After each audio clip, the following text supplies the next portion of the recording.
بسم اللہ الرحمن الرحیم رب اشرح لی صدری ویسر لی امری واحلل عقدۃ من لسانی یفقہوا قولی ربی زدنی علما اللہم فقہنا فی الدین اللہم انی اسألک علما نافعا وعملا متقبلا ورزقا طیبا ربی یسر ولا تعسر وتمم بالخیر الصلاۃ والسلام علی رسول اللہ الحمدللہ رب العالمین۔ کل ہم نے آیا نمبر 201 تک کر لیا تھا انشاءاللہ، اب اس سے آگے سے شروع کرتے ہیں۔ اعوذ باللہ من الشیطان الرجیم، بسم اللہ الرحمن الرحیم۔ میں آیا نمبر 202 سے تھوڑی سی کچھ آیات چند پڑھوں گی نیکسٹ، اس کے بعد پھر ہم تفسیر انشاءاللہ کریں گے۔ اعوذ باللہ من الشیطان الرجیم، اولئک لہم نصیب مما کسبوا واللہ سریع الحساب واذکروا اللہ فی ایام معدودات فمن تعجل فی یومین فلا اثم علیہ ومن تأخر فلا اثم علیہ لمن اتقى واتقوا اللہ واعلموا انکم الیہ تحشرون ومن الناس من يعجبك قوله في الحياة الدنيا ويشهد الله على ما في قلبه وهو ألد الخصام۔ صدق اللہ العظیم۔ آیہ نمبر 202 سے ہم شروع کرتے ہیں انشاءاللہ۔ اس سے پہلے آپ کو پتا ہے 201 جو کل ہم نے پڑھا تھا، ربنا آتنا فی الدنیا حسنہ وفی الآخرۃ حسنہ وقنا عذاب النار۔ ایسے لوگ اپنی کمائی کے مطابق دونوں جگہ حصہ پائیں گے۔ ہم مانگ کیا رہے ہیں اللہ تعالیٰ سے کہ ہمیں دنیا میں بہتری دے اور آخرت میں بھی بہتری دے، اور ہمیں آخرت میں آگ سے بچا لے۔ تو اب اس کے بعد اللہ تعالیٰ کیا کہہ رہے ہیں کہ یہ لوگ ہیں اپنی کمائی کی، ایسے لوگ اپنی کمائی کے مطابق دونوں جگہ حصہ پائیں گے اور اللہ کو حساب چکاتے کچھ دیر نہیں لگتی۔ یہ گنتی کے چند روز ہیں جو تمہیں اللہ کی یاد میں بسر کرنے چاہیے، پھر جو کوئی جلدی کر کے 2 ہی دن میں واپس ہو گیا تو کوئی حرج نہیں۔ یہ بات ہو رہی ہے جو حج کی، دماغ میں رکھیں جو پیچھے ہم نے بات کی تھی کہ جو پورے مناسک ہے حج کے، اس میں ہمیں یہ چوائس ہے مینا میں ہم کتنے دن رکتے ہیں، تو 2 دن بھی رک سکتے ہیں، 2 سے زیادہ دن بھی رک سکتے ہیں، ٹھیک ہے۔ تو اللہ تعالیٰ کہہ رہے ہیں کہ یہ چند روز ہیں جو تمہیں اللہ کی یاد میں بسر کرنے چاہیے، پھر جو کوئی جلدی کر کے 2 ہی دن میں واپس ہو گیا تو کوئی حرج نہیں، اور جو کچھ دیر زیادہ ٹھہر کر پلٹا تو بھی کوئی حرج نہیں، بشرط یہ کہ یہ دن اس نے تقویٰ کے ساتھ بسر کیے ہوں۔ اللہ کی نافرمانی سے بچو اور خوب جان رکھو کہ ایک روز اس کے حضور میں تمہاری پیشی ہونے والی ہے۔ انسانوں میں کوئی تو ایسا ہے جس کی باتیں دنیا کی زندگی میں تمہیں بہت بھلی معلوم ہوتی ہیں اور اپنی نیک نیتی پر وہ بار بار خدا کو گواہ ٹھہراتا ہے، مگر حقیقت میں وہ بدترین دشمن حق ہوتا ہے۔ جب اسے اقتدار حاصل ہو جاتا ہے تو زمین میں اس کی ساری دوڑ دھوپ اس لیے ہوتی ہے کہ فساد پھیلائے، کھیتوں کو غارت کرے اور نسل انسانی کو تباہ کرے، حالانکہ اللہ جسے وہ گواہ بنا رہا تھا فساد کو ہرگز پسند نہیں کرتا۔ یعنی بعض دفعہ بعض لوگ جو ہیں وہ بولنے میں بہت اچھے ہوتے ہیں اور ان کے الفاظ اور ان کی باتیں لوگوں کو بہت اٹریکٹ کرتی ہیں، اور لوگوں کو بظاہر یہ لگتا ہے کہ اچھا یہ بندہ تو بہت ہی اچھا کام کر رہا ہے اور اس کے یہ تو مطلب یعنی بہت اللہ والا ہے۔ ہمارے یہاں بڑے آرام سے ہم لیبل کر دیتے ہیں نا کسی کو، ذرا کچھ چھوٹی موٹی کوئی بھی چیز دیکھ کے ہمیں سرٹن ایٹریبیوٹس ہمیں اگر نظر آ جائیں تو ہم اس بندے کو جی وہ ایک ٹائٹل دے دیتے ہیں۔ تو اللہ تعالیٰ کہہ رہے ہیں کہ مطلب بعض دفعہ یہ لوگ جو ہیں جو بظاہر تمہیں لگتا ہے کہ بہت بولنے میں بھی اچھے ہیں، باتیں اچھی ہیں، تو وہ دین کے دشمن ہوتے ہیں۔ وہ لوگوں کو اپنی طرف متوجہ کرنے کے لیے وہ اس قسم کی باتیں کرتے ہیں کہ لوگ ان کی طرف آئیں اور پھر وہ اپنا وہ مقصد حاصل کریں کہ جو ان کو کرنا تھا، ٹھیک ہے۔ اس طرح بہت سارے ہمارے ہم سب کے دماغوں میں اگزامپلس بھی آئیں گی، ہم لوگوں کو بھی جانتے ہوں گے، چاہے سوشل میڈیا پہ ہے، چاہے ہم پاکستان میں ہے، انڈیا میں ہے، کہیں پر بھی ہیں، بہت سارے لوگ ہمیں اس طرح کے نظر آ جائیں گے، لیکن ان کا مقصد کیا ہے کہ زمین پر فساد پھیلائیں، اور اللہ تعالیٰ جو ہے وہ ہرگز پسند نہیں کرتا فساد پھیلانے والوں کو۔ اور جب اس سے کہا جاتا ہے کہ اللہ سے ڈر تو اپنے وقار کا خیال اس کو گناہ پر جما دیتا ہے، یعنی کہ جب ایسے لوگوں کو یاد دلایا جاتا ہے کہ اللہ سے ڈرو، جو تم حرکتیں کر رہے ہو یہ اچھی بات نہیں ہے، تو بجائے اس کے کہ اس سے وہ کوئی سبق حاصل کرے، وہ اس کا جو اپنی ایک آپ کہہ لو کہ جو ایک اپنا انا جو ہے، اپنا وقار، اپنی انا جو ہے وہ اس کے آڑے آ جاتی ہے، وہ اس کو لگتا ہے کہ اچھا جی میں نے ابھی اگر یہ بات چینج کر لی تو لوگ کہیں گے اچھا جی تم اتنے عرصے سے غلط بتا رہے تھے ہمیں، یا تم یہ اب غلطی ہو گئی ہے کیا. تو اس چیز سے بچنے کے لیے وہ اسی پہ ڈٹا رہتا ہے. ایسے شخص کے لیے تو بس جہنم ہی کافی ہے اور وہ بہت برا ٹھکانہ ہے. دوسری طرف انسانوں ہی میں کوئی ایسا بھی ہے جو رضائی الہی کی طلب میں اپنی جان کھپا دیتا ہے، اور ایسے بندوں پر اللہ بہت مہربان ہے. اے ایمان لانے والوں، تم پورے کے پورے اسلام میں داخل ہو جاؤ اور شیطان کی پیروی نہ کرو کہ وہ تمہارا کھلا دشمن ہے. جو صاف صاف ہدایات تمہارے پاس آ چکی ہیں، اگر ان کو پا لینے کے بعد پھر تم نے لغزش کھائی تو خوب جان رکھو کہ اللہ سب پر غالب اور حکیم و دانا ہے. ان ساری نصیحتوں اور ہدایتوں کے بعد بھی لوگ سیدھے نہ ہوں تو کیا اب وہ اس کے منتظر ہیں کہ اللہ بادلوں کا چتر لگائے فرشتوں کے پر ساتھ لی پرے ساتھ لی، یعنی بیسیکلی جمگٹے میں، فرشتوں کی جمگٹے میں اللہ تعالیٰ خود ہی سامنے موجود ہو اور فیصلہ ہی کر ڈالا جائے. کیونکہ وہ رسول اللہ صلی اللہ علیہ وسلم سے کہا کرتے تھے، جو اس میں مشرکین بھی ہیں یا بنی اسرائیل کے بھی، کہ ہمیں کوئی معجزہ دکھاؤ، یا ایسا کیوں نہیں ہوا، یا ایسا کیوں نہیں ہوا، تم ہمیں مطلب کس طرح مانے کہ جو تم کہہ رہے ہو وہ صحیح کہہ رہے ہو. تو اللہ تعالیٰ کہہ رہے ہیں کہ مطلب اتنے واقعات ہوئے، اتنی دفعہ تمہیں مشکلات سے نکالا، تمہیں اتنی ساری نشانیاں دکھائیں، اس کے باوجود بھی تم کہتے ہو کہ ہم کچھ دیکھیں گے تو مانیں گے. تو کیا اب اللہ تعالیٰ خود آ جائیں سامنے تمہارے اور کوئی فیصلہ کر ڈالیں؟ کیونکہ جس دن غیب کی چیزیں، غیب کی باتیں ہم پر عیاں ہو گئیں، جیسے فرشتے غیب میں ہیں، اللہ تعالیٰ کی ذات غیب میں ہے، یہ جنت جہنم سب غیب میں، تو جس دن غیب کی کوئی چیز سامنے آ گئی وہ تو اینڈ ہوگا. پھر اس کے بعد تو کوئی موقع نہیں ہوگا کہ اب تم جاؤ اور اچھے کام کر کے آؤ. That will be the end. تو اللہ تعالیٰ کہہ رہے ہیں کہ اب کیا وہ اس چیز کے انتظار میں ہیں؟ آخرکار سارے معاملات پیش تو اللہ ہی کے حضور ہونے والے ہیں. بنی اسرائیل سے پوچھو کیسی کھلی کھلی نشانیاں ہم نے انہیں دکھائی ہیں. پھر یہ بھی انہی سے پوچھ لو کہ اللہ کی نعمت پانے کے بعد جو قوم اس کو شقاوت سے بدلتی ہے اسے اللہ کیسی سخت سزا دیتا ہے. یعنی اللہ تعالیٰ نے نعمتیں عطا کی ہیں، اللہ تعالیٰ نے تمہارے لیے اتنی آسانیاں کی ہیں، اس کے باوجود بھی تم نے گناہوں کو پریفر کیا. تو مطلب یہ بنی اسرائیل سے پوچھتا، کیونکہ بنی اسرائیل اب اس وقت بھی جب یہ صورت نازل ہو رہی ہے موجود تھے مدینہ میں، بنی اسرائیل جو اپنے آپ کو یہودی کہتے تھے. ٹھیک ہے، یہ ڈویژن ہو گئی تھی نا. اگر آپ سوچو تھوڑا سا کہ جو حضرت موسیٰ کو فالو کرنے والے تھے انہوں نے اپنے آپ کو بنی اسرائیل، مطلب وہ بنی اسرائیل تھے. پھر انہی میں آگے جب حضرت عیسیٰ آئے تو کچھ نے حضرت عیسیٰ کو مان لیا. تو اب انہوں نے بجائے اس کے کہ پیچھے سے تو سارے بنی اسرائیل ہی ہیں، آگے آ کے انہوں نے کسی نے اپنے آپ کو یہودی کہہ لیا، کسی نے اپنے آپ کو نصرانی یعنی عیسائی کہہ لیا، اسی طرح نام لوگوں نے بدل لیے. جن لوگوں نے کفر کی راہ اختیار کی ہے ان کے لیے دنیا کی زندگی بڑی محبوب اور دل پسند بنا دی گئی ہے. ایسے لوگ ایمان کی راہ اختیار کرنے والوں کا مذاق اڑاتے ہیں، مگر قیامت کے روز پرہیزگار لوگ ہی ان کے مقابلے میں اعلیٰ مقام پر ہوں گے. رہا دنیا کا رزق تو اللہ کو اختیار ہے، جسے چاہے بے حساب دے. یعنی لوگوں کے پاس رزق کی زیادتی، آپ کو یہ نہ کہہ دے کہ ضرور کوئی اللہ والا بندہ ہے یا اللہ کا پسندیدہ بندہ ہے یا فیوریٹ بندہ ہے. رزق اللہ تعالیٰ سب کو دیں گے، کسی کو زیادہ دیں گے کسی کو کم دیں گے، مگر دیٹ ڈز ناٹ مین کہ ایک بندہ اللہ تعالیٰ کو زیادہ پسند ہے اور ایک بندہ اللہ تعالیٰ کو پسند نہیں ہے. ابتدا میں سب لوگ ایک ہی طریقے پر تھے، پھر یہ حالت باقی نہ رہی اور اختلافات رونما ہوئے. تب اللہ نے نبی بھیجے جو راست روی پر بشارت دینے والے اور کج روی کے نتائج سے ڈرانے والے تھے. ایک سیکنڈ سب دیجیے گا مجھے کال ذرا امپورٹنٹ ہے. ایک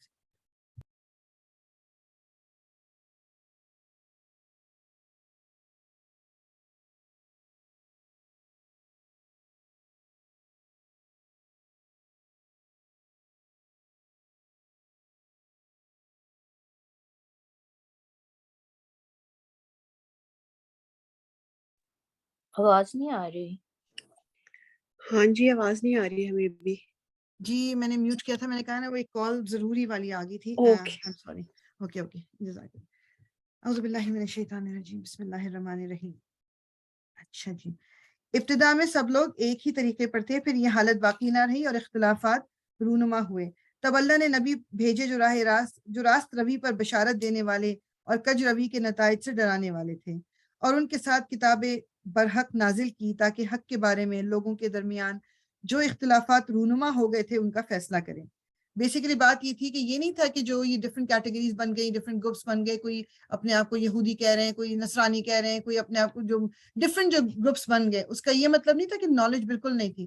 لائک بنی اسرائیل، ان یہودیوں کے پاس اور نصرانیوں کے پاس تو نالج بھی تھی. جو گروپنگ ہوئی ہے یہ نالج آنے کے بعد ہوئی ہے. تو ان اختلافات کے رونما ہونے کی وجہ یہ نہ تھی کہ ابتدا میں لوگوں کو حق بتایا نہیں گیا تھا. نہیں، اختلاف ان لوگوں نے کیا جنہیں حق کا علم دیا جا چکا تھا. انہوں نے روشن ہدایت پا لینے کے بعد محض اس لیے حق کو چھوڑ کر مختلف طریقے نکالے کہ وہ آپس میں زیادتی کرنا چاہتے تھے. میننگ ہر بندہ یہ چاہتا تھا کہ یہ مان لیا جائے کہ جی میں صحیح ہوں باقی غلط ہیں.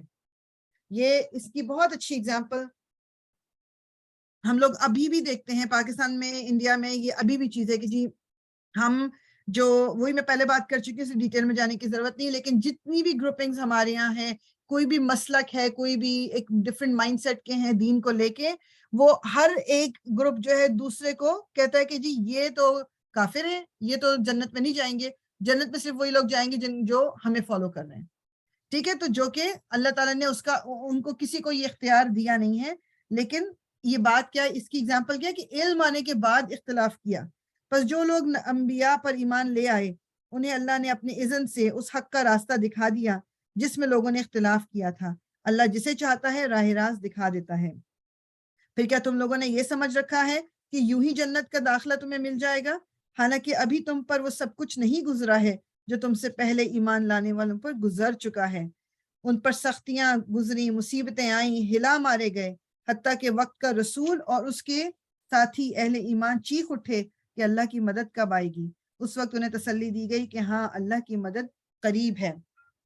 بیسیکلی یہ جو رسول اللہ صلی اللہ علیہ وسلم کے پاس ایک صحابی گئے، انہوں نے کہا کہ رسول اللہ صلی اللہ علیہ وسلم مطلب یعنی مکہ کی بات ہے یہ کہ یعنی اتنی تکلیفیں دی جا رہی ہیں، اتنے صحابہ کرام تھے، ان کو فزیکل ٹارچر دیا. ایک حضرت جو عمیر تھے، مطلب ڈفرینٹ لوگ جو تھے ان کو ان کے مطلب یعنی پوری حضرت یاسر اور ان کی بیوی کو ان کے بیٹوں کے سامنے قتل کر دیا گیا. مطلب یہ وہ لوگ ہیں جو مطلب شہید ہوئے ہیں دین کی خاطر.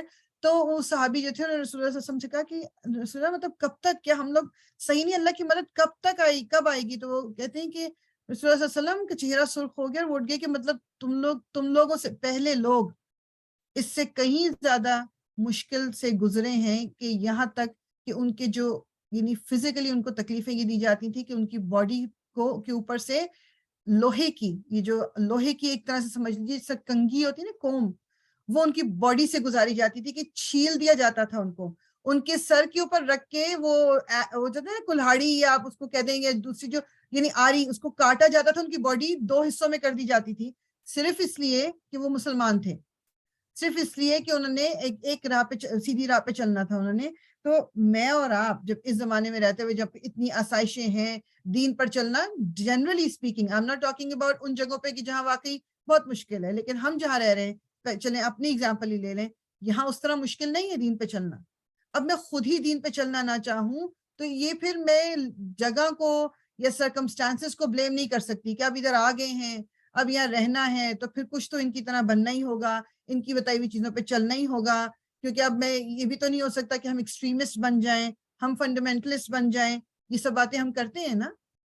حالانکہ یہاں پر اگر مطلب میں اپنے دین کو فالو کرنا چاہوں تو میں ایزیلی کر سکتی ہوں. آف کورس باتیں ہوں گی، لوگ بات بھی کر سکتے ہیں، مشکل بھی ہو سکتی ہے، مجھے ٹربل بھی، مطلب مجھے ہو سکتا ہے کہ نوکری پہ بھی مجھے پرابلم، مجھے سب کچھ ہو سکتا ہے. مگر جب اللہ تعالیٰ نے آپشن ایک دیا ہے کہ ہم اللہ کی راہ پہ اگر چلنا ہے، اور اگر ہم اللہ تعالیٰ سے امید ہے ہمیں یا آخرت میں ہمیں جنت دے گا اللہ تعالیٰ ہماری، جو اگر ہم نیک عمل کرنے کی کوشش کرتے رہیں گے، تو اپنے آپ کو دماغ میں یہ بتائیں، میرے اندر خواہش ہونی چاہیے دین پہ چلنے کی.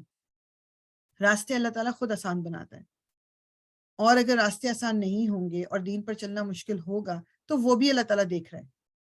اللہ تعالیٰ میری کوشش کو دیکھتا ہے. Basically every one should remember, یہ بات بہت زیادہ ضروری ہے یاد رکھنا، اللہ تعالیٰ ہماری کوششوں کو دیکھتا ہے. ہر ایک کی کوشش ڈفرینٹ ہے، ہر ایک کے سرکمسٹانسز ڈفرینٹ ہیں، ہر ایک کو ریزلٹ ڈفرینٹ ملے گا. وائی؟ بیکاز ہم ڈفرینٹ ہیومن بینگز ہیں. اللہ تعالیٰ کی ایکسپیکٹیشن یہ نہیں ہے کہ جو مجھ سے ایکسپیکٹیشن ہے وہی آپ سے ہے، جو اور آپ سے ہے وہی مجھ سے ہے. ایسا نہیں ہے. اللہ تعالیٰ نے جتنی کیپیسٹی جس کو دی ہے، اللہ تعالیٰ اس کے حساب سے سوال کریں گے. اب یہ مجھے اور آپ کو پتا ہونا چاہیے کہ ایم آئی ڈوئنگ مائی فلسٹ، میں اپنی پوری ایفرٹ لگا رہی ہوں، دین پہ چلنے کی، یا میں ذرا مطلب اس میں ویک ہوں ابھی. ٹھیک ہے، تو کبھی بھی دوسروں کو دیکھ کے نہ ہم نے ڈپریس ہونا ہے یا امید چھوڑنی ہے کہ دیکھو وہ تو اتنا کر رہا ہے اور میں تو کچھ نہیں کر پا رہی. نہ ہم نے دوسرے کو دیکھ کے یہ کہنا کہ جی میں تو بہت ہی اچھی، کوئی بہت ہی مطلب پہنچی ہوئی چیز ہو گئی ہوں، میں تو دین پہ اتنا چل رہی ہوں، اس کو دیکھو، اس کو دیکھو، اس کو دیکھو. یہ نہیں کر سکتے. all of us are fighting our own battles. سب کا اپنا اپنا ہے، ہمیں نہیں پتا ایک دوسرے کا. بظاہر نظر آ رہا ہوتا ہے کسی کی جو بھی سچویشن ہے، وہ ہم تو جو مطلب فرنٹ پہ جو سامنے نظر آ رہا ہے اس کی بیسس پہ بات کرتے ہیں نا، ہمیں کیا پتا کہ اندر کیا چل رہا ہے. تو کمنگ بیک کہ جو آیت کے وہ رسول اللہ صلی اللہ علیہ وسلم ان صحابی کو بھی کہہ رہے ہیں کہ جو زندگی میں تکلیف اٹھا رہے تھے اسلام کے لیے، کہ یہ تو مطلب تم سے پہلے تو اس سے بھی زیادہ ہوا ہوا ہے. تو میں اور آپ جب کسی تکلیف سے گزر رہے ہوں، ذرا سا اپنے آپ کو بتا لیں کہ اگر میں دین کی خاطر یہ برداشت کر لوں گی تو اللہ کے پاس اجر بھی ہے اس کا میرا، اور اللہ تعالیٰ آسانیاں خود ہی پیدا کرے گا. لوگ پوچھتے ہیں ہم کیا خرچ کریں؟ جواب دو کہ جو مال بھی تم خرچ کرو اپنے والدین پر، رشتہ داروں پر، یتیموں اور مسکینوں اور مسافروں پر خرچ کرو، اور جو بھلائی بھی تم کرو گے اللہ اس سے باخبر ہوگا. یہ ہمیں اگین ایک پورا ایک لسٹ دے دی گئی کہ کس کس پہ اپنا آپ مال کو خرچ کرو، کون کون لوگ ہیں کہ جو اس بات مطلب اس کو ڈیزرو کرتے ہیں کہ ان کی آپ دیکھ بھال کریں. ٹھیک ہے، یہ چیز دماغ میں ہمیں رکھنی کہ والدین سب سے پہلے اللہ تعالیٰ نے نام لیا ہے والدین کا، پھر رشتہ داروں کا، پھر یتیموں مسکینوں. یتیم اور مسکین، یتیم ہمیں پتہ ہے کہ جس کا باپ نہ ہو وہ یتیم ہے. مسکین کون سے لوگ ہیں؟ کہ وہ لوگ ہیں جو مطلب آپ سے سوال نہیں کرتے آ کے، مطلب وہ کوشش کرتے ہیں کہ ان کا گزارا خود ہو جائے لیکن نہیں ہو پا رہا، اینڈ یو نو دیٹ، وہ مسکین ہے. اور پھر مسافروں پر، مسافر کوئی گیا ہے سفر پہ نکلا ہے، اس کو زیادہ ٹائم لگ گیا، اس کے پیسے ختم ہو گئے، یا کسی نے چوری کر لیا، کہ اور اگر کوئی نظر آئے ایسا بندہ وہ آپ سے مدد مانگ رہا ہے، تو زیادہ کھوج میں لگنے کے بجائے اس کی مدد کر دیں اگر کر سکتے ہیں. کیونکہ ہم تو پھر کھوج میں لگتے ہیں نا، نہیں آج کل بڑا جھوٹ بولتے ہیں لوگ اور یہ انہوں نے اپنا پیشہ بنا لیا ہے اور یہ وہ، ہم پھر پوری کہانیاں کرتے ہیں. ٹھیک ہے، ایک جنرلی ایک بندے کو تھوڑا سا پتا ہونا چاہیے کہ یہ بندہ جھوٹ سچ کر، لیکن ہم کسی کے دل میں نہیں بیٹھے ہوئے. لیٹس سے کہ 10 لوگ 10 مسافر جھوٹ بول کے پیسے لے گئے آپ سے، لیکن آپ یہ مجھے بتاؤ 10 کی وجہ سے 11واں جو آیا وہ واقعی جینون تھا. اب جسٹ بیکاز کہ وہ 10 لوگوں نے زیادتی کی تھا، وہ 11 جس کو کہ ضرورت تھی آپ اس کو بھی نہیں دو گے. تو اٹس بیٹر کہ غلطی سے آپ کسی ایسے کو دے دو جس کو ضرورت نہیں تھی، بجائے اس کے کہ جس کو ضرورت ہے اس کو نہ ملے. ٹھیک ہے، تو یہ چیز اپنے دماغ میں رکھنی ہے. تمہیں جنگ کا حکم دیا گیا ہے اور وہ تمہیں ناگوار ہے. ہو سکتا ہے کہ ایک چیز تمہیں ناگوار ہو اور وہی تمہارے لیے بہتر ہو، اور ہو سکتا ہے کہ ایک چیز تمہیں پسند ہو اور وہی تمہارے لیے بری ہو. اللہ جانتا ہے اور تم نہیں جانتے. یہ آیت بھی بہت امپورٹنٹ ہے، 216. اس کو ضرور یاد کر لیں کہ اللہ تعالیٰ کیا کہہ رہے ہیں کہ ہو سکتا ہے کوئی چیز تمہیں پسند ہو لیکن وہ تمہارے حق میں بہتر نہیں ہے، اور کوئی چیز تمہیں بری لگتی ہو مگر وہ ہو رہی کیونکہ اللہ تعالیٰ کو پتہ ہے کہ وہ تمہارے حق میں بہتر ہے. بعض دفعہ اپنی سچویشن ہمیں سمجھ نہیں آ رہی تھی میرے ساتھ ہی کیوں ہو رہا ہے، یا میں تو اس طرح کرنا چاہ رہی تھی اس طرح کیوں ہو گیا، بیکاز اللہ نوز بیسٹ. لوگ پوچھتے ہیں کہ ماہ حرام میں لڑنا کیسا ہے؟ کہو اس میں لڑنا بہت برا ہے، مگر راہ خدا سے لوگوں کو روکنا اور اللہ سے کفر کرنا اور مسجد حرام کا راستہ خدا پرستوں پر بند کرنا اور حرم کے رہنے والوں کو وہاں سے نکالنا اللہ کے نزدیک اس سے بھی زیادہ برا ہے. اور فتنہ خون ریزی سے شدید تنمی. وہی بات پہلے میں کر چکی ہوں کہ جو ایک واقعہ ہوا تھا کہ جو 4 حرام مہینے ہیں جس میں ذوالقعدہ، ذوالحجہ، محرم اور رجب شامل ہیں، اس میں لڑائی منع ہے. تو ایک قافلہ آ رہا تھا قریشیوں کا، تو ایک مسلمانوں کا یہ 8-9 لوگوں کا ایک گروپ تھا جو بھیجا گیا تھا. نخلا ایک جگہ ہے، تو انہیں جب دیکھا تو انہوں نے کہا تو ان کو تو ایزیلی ہم اوور کم کر لیں گے. مسلمان جو گروپ تھا ان کے دماغ میں یہ تھا کہ اب رجب ختم ہو کے شعبان شروع ہو گیا، مطلب it was the last night یا کچھ، تو وہ کچھ اس میں تھوڑی سی کنفیوژن ہوگی کیا. لیکن اس بات کو قریشیوں نے بہت اچھالا اور اس کو کہا کہ یہ تو یہ بات کرتے ہیں، انہوں نے تو یہ کر دیا، ایک بندہ مار ڈالا ہمارا سارا کچھ. تو اللہ تعالیٰ کہہ رہے ہیں کہ ٹھیک ہے حرام مہینوں میں لڑائی جھگڑے سب کچھ منع ہے، سب کچھ غلط ہے، بٹ جو تم کر رہے ہو کہ تم نے مکہ میں سے لوگوں کو ان کے گھروں سے نکال دیا. اب کوئی مکہ میں اللہ کے گھر کا طواف نہیں کر سکتا، اللہ کے گھر کی زیارت نہیں کر سکتا، تم نے ان کی جائیدادیں بھی رکھ لی، تم نے سارا کچھ جو تم غلط کر سکتے تھے تم نے کر دیا. فتنہ تم پھیلاتے ہو، تو فتنہ جو ہے وہ زیادہ خراب ہے ایز کمپیئر ٹو یہ جو ایک غلطی ہوئی ہے.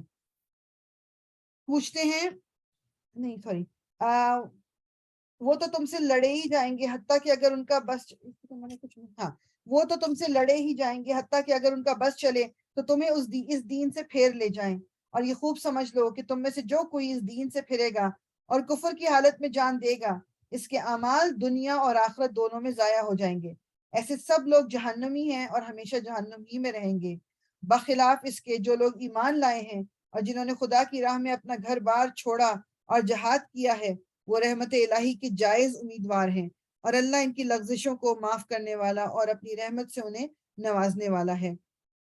پوچھتے ہیں شراب اور جوئے کا کیا حکم ہے؟ اچھا، یہ جو حکم ہے سورہ بقرہ میں، یہ ابھی پہلا حکم آپ کہہ لو کہ شراب جوئے سے ریلیٹڈ، شراب سے ریلیٹڈ بیسیکلی یہ پہلا حکم تھا، پھر ایک حکم سورہ نساء میں آیا ہے، پھر ایک فائنل حکم سورہ مائدہ میں آیا ہے، کہ ابھی جو صرف کہا کیا جا رہا ہے کہ پوچھتے ہیں شراب اور جوئے کا کیا حکم ہے، کہو ان دونوں چیزوں میں بڑی خرابی ہے، اگرچہ ان میں لوگوں کے لیے کچھ منافع بھی ہیں، مگر ان کا گناہ ان کے فائدے سے بہت زیادہ ہے، کیونکہ یہ جو عربوں کی قوم تھی، ایون دو کہ وہ مسلمان ہو گئے تھے، تو جب تک حرمت کا کوئی وہ نہیں آیا تھا، شراب ان کے بہت نارمل چیز تھی، جس طرح جس سوسائٹی میں ہم رہے نا، نہیں، یا گوروں میں یہ گوروں میں بالکل ایک نارمل چیز سمجھی جاتی ہے کہ کھانے کے ساتھ پی لیا یا کبھی کبھی کسی نے پی لیا یا whatever, it's not a big deal, تو اس وقت بھی ایسا ہی تھا۔ تو ابھی چونکہ کوئی حکم نہیں آیا ہوا تھا، لوگ پیتے تھے اس وقت بھی، اب جب یہ آیتیں نازل ہوئی تو اس وقت بھی پیتے ہیں، تو اللہ تعالیٰ کیا کہہ رہے ہیں کہ ٹھیک ہے اس میں کچھ بینیفٹ ہیں، مگر اس کا نقصان یا اس کا گناہ جو ہے اس کے فائدے سے کہیں زیادہ ہے۔ پوچھتے ہیں ہم یہ اس کے بعد سیکنڈ جو حکم آیا تھا شراب سے ریلیٹڈ، وہ یہ آیا تھا کہ جب تم نے شراب پی ہوئی ہو تو نماز کے قریب مت جاؤ۔ اب ظاہری بات ہے کہ جو مسلمان ہوئے ہیں ان کو پتہ ہے 5 وقت کی نماز پڑھنی ہے، تو جو شخص بھی واقعی چاہے گا کہ وہ نماز پڑھے تو پھر وہ شراب نہیں پیے گا۔ شراب کی اگر عادت بھی ہے تو وہ میک شور کرے گا کہ جب نماز کا ٹائم اس وقت میں نے نہ پی ہوئی ہو۔ اس کے بعد پھر حکم آیا تھا کہ اب جو ہے شراب بالکل حرام ہے، اور وہ کہتے یہ ہیں کہ مدینہ کی جو گلیاں تھیں وہ شراب سے بھر گئی تھی، کہ لوگوں نے جو پورے ڈرم کے ڈرم وہ اپنے رکھتے تھے سنبھال کے، مطلب بنا کے، وہ پوری بہا دی تھی انہوں نے گلیوں میں۔ یہ ایمان تھا ان کا کہ ٹھیک ہے، اب یہ نہیں انہوں نے کیا کہ چلو تھوڑے عرصے رکھ کے یہ کسی اور کو دے دیتے ہیں، کہ نہیں، جو چیز غلط ہے وہ سب کے لیے غلط ہے۔ میں جب شروع میں آئی تھی اس وقت ظاہری بات اتنا آئیڈیا بھی نہیں تھا، دین کا بھی اتنا سمجھ نہیں تھی، تو کبھی کوئی چیز غلطی سے لے آنی کہ جس میں جیلیٹن ہے یا جس میں کوئی پورک کی کوئی ریلیٹڈ چیز ہے کیا، تو وہ خود تو ظاہری بات ہے کہ نہیں کھانی، لیکن کوئی نان مسلم میں کوئی ہوتا اس کو نیبر کوئی کسی کو دے دیتی تھی۔ دین پھر یہ ریئلائز کیا، یہ تھوڑی ذرا قرآن سے بھی اللہ تعالیٰ نے اب جوڑا کہ غلط چیز تو سب کے لیے غلط ہے، وہ فالو نہیں کر رہے اس کو، وہ سور بھی کھا لیتے ہیں وہ سب کچھ، کیونکہ وہ فالو نہیں کر رہے، وہ ایک الگ بات ہے۔ میں اس کا حصہ کیوں بنوں، میں وہ پارٹ کیوں بنوں کہ غلط چیزیں، تو پھر میں نے اس کے بعد اگر کبھی اب غلطی ہو بھی جائے I just throw it in the garbage، اس کو میں اب کسی کو دیتی نہیں ہوں۔ تو بات وہی ہے کہ یہ تھوڑا سا اپنا مائنڈ سیٹ بھی ہم چینج کریں۔ رولز یہ جو قرآن میں ہم پڑھ رہے ہیں یہ سب کے لیے ہیں، جو اللہ تعالیٰ نے ایک جنرل انسانوں کے لیے جو مطلب احکامات دیے ہیں، وہ اور بات ہے کہ ہم مسلمان، ہم سے تو ظاہری بات ہے ریکوائرمنٹ ہے کیونکہ مسلمان ہی نہیں ہم ہوں گے اگر فالو نہیں کریں گے، لیکن جو یہ چیزیں ہیں یہ ہے سب کے لیے، everyone has to follow them, سب اللہ تعالیٰ کی مخلوق ہے۔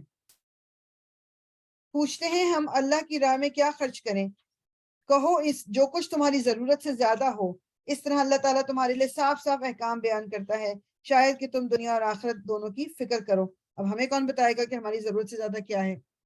جو ضرورت سے زیادہ جو بھی ہے اس کو خرچ کرنے کا اگر حکم ہے تو میری تو ضرورتیں بہت ہیں، اب تو میں نے لگژریز کو بھی اپنی نیسیسٹیز بنا لیا ہے۔ پہلے ایک زمانے میں بہت کلیئر ڈفرینشیشن ہوتی تھی کہ جی okay this is necessity and this is a luxury, یہ اس کے بغیر میں زندہ رہ سکتی ہوں، اس کے بغیر میں زندہ نہیں رہ سکتی۔ تو کھانا پینا آ گیا، بیسک کپڑے آ گئے، کیا اب تو وہ مطلب وہ میری نیسیسٹی آپ کہہ لو کہ اس کے بغیر میری زندگی نہیں گزر سکتی۔ فون اس میں بڑی چیز ہے، اس میں گاڑی بھی آ گئی، ایک بڑا گھر جو ہے، میرے پاس کوئی 15,000 کپڑے ہوں، جوتے ہوں، نیسیسٹی ہے، باہر جانا ہوتا ہے، ملنا جلنا ہوتا ہے لوگوں میں، تو اب وہ ہم نے اپنی چیزوں کو اور واقعی حقیقت بن گئی کہ ہماری نیسیسٹیز جو ہیں اب وہ مطلب لگژریز بھی نیسیسٹیز بن گئی ہیں۔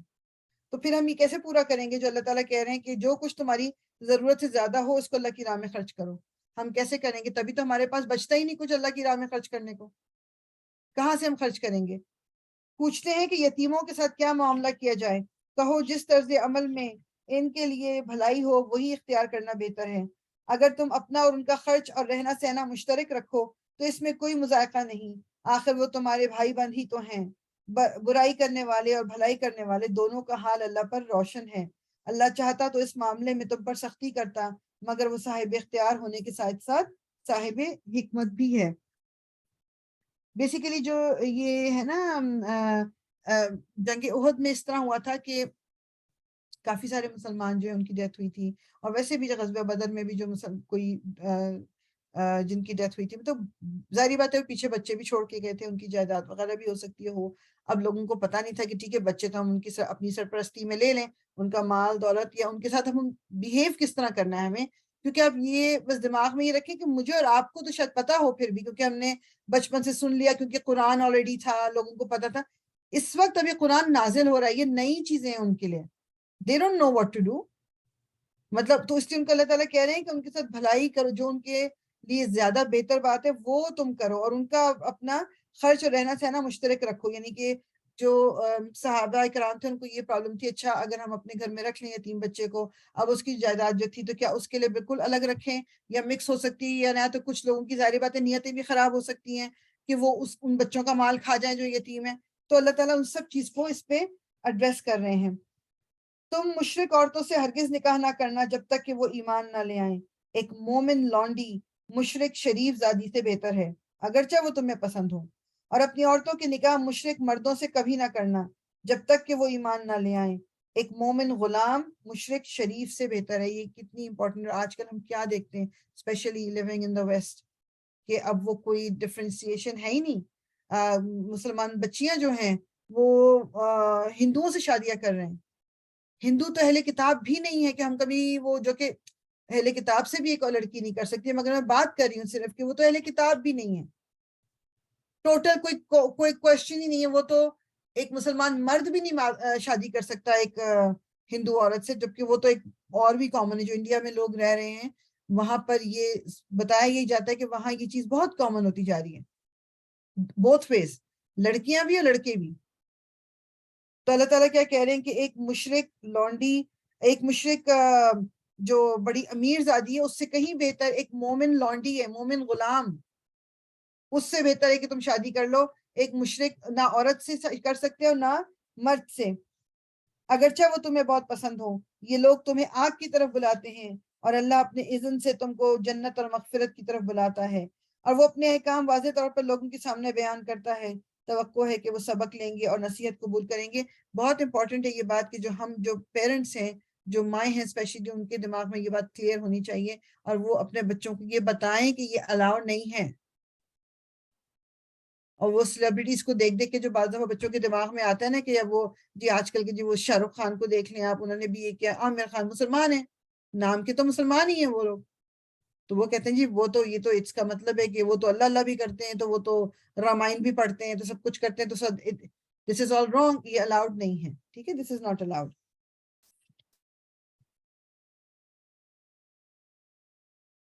اللہ تمہیں اپنے اذن سے جنت اور مغفرت کی طرف بلاتا ہے اور وہ اپنے احکام واضح طور پر لوگوں کے سامنے بیان کرتا ہے. توقع ہے کہ وہ سبق لیں گے اور نصیحت قبول کریں گے. پوچھتے ہیں حیض کا کیا حکم ہے. حیض کا کیا مطلب ہے؟ حیض جو پیریڈز ہوتے ہیں. حیض کا کیا حکم ہے؟ کہو وہ ایک گندگی کی حالت ہے, اس میں عورتوں سے الگ رہو اور ان کے قریب نہ جاؤ جب تک کہ وہ پاک صاف نہ ہو جائیں. پھر جب وہ پاک ہو جائیں تو ان کے پاس جاؤ اس طرح جیسے کہ اللہ نے تمہیں حکم دیا ہے. اللہ ان لوگوں کو پسند کرتا ہے جو بدی سے باز رہیں اور پاکیزگی اختیار کریں. تمہاری عورتیں تمہاری کھیتیاں ہیں, تمہیں اختیار ہے جس طرح چاہو اپنی کھیتی میں جاؤ, مگر اپنے مستقبل کی فکر کرو اور اللہ کی ناراضگی سے بچو. کھیتی سے مراد یہ ہے جس طرح ایک کسان جو ہے جس کی روزی روٹی اس کھیت سے اس کو ملتی ہے, تو ایک کسان کے لیے جو ایک کھیت کی امپورٹنس ہوتی ہے, ایک کسان کے لیے کھیت مطلب اس کی زندگی ہے. وہ بیسیکلی وہ کیسے سینچ کے ہر پودے کو بڑا کرتا ہے, اس کو کھاد ڈالنا, پانی دینا, مطلب اس کا خیال رکھنا, جانوروں سے بچانا, برے جب بارش تیز کم کیا ہو جائے اس کو پریشانی ہوتی ہے. تو یہ رشتہ میاں بیوی کا بھی ایسا ہی ہے کہ وہ میاں اس بیوی کا اس طرح خیال رکھے. اور تعلق کے لیے آف کورس جو فزیکل تعلق ہے کہ جب پیریڈ ختم ہو جائے تو وہ دوبارہ سے تعلق قائم کیا جا سکتا ہے. اپنی مستقبل کی فکر کرو. اس کے بارے میں دو ایکسپلینیشن وہ دیتے ہیں.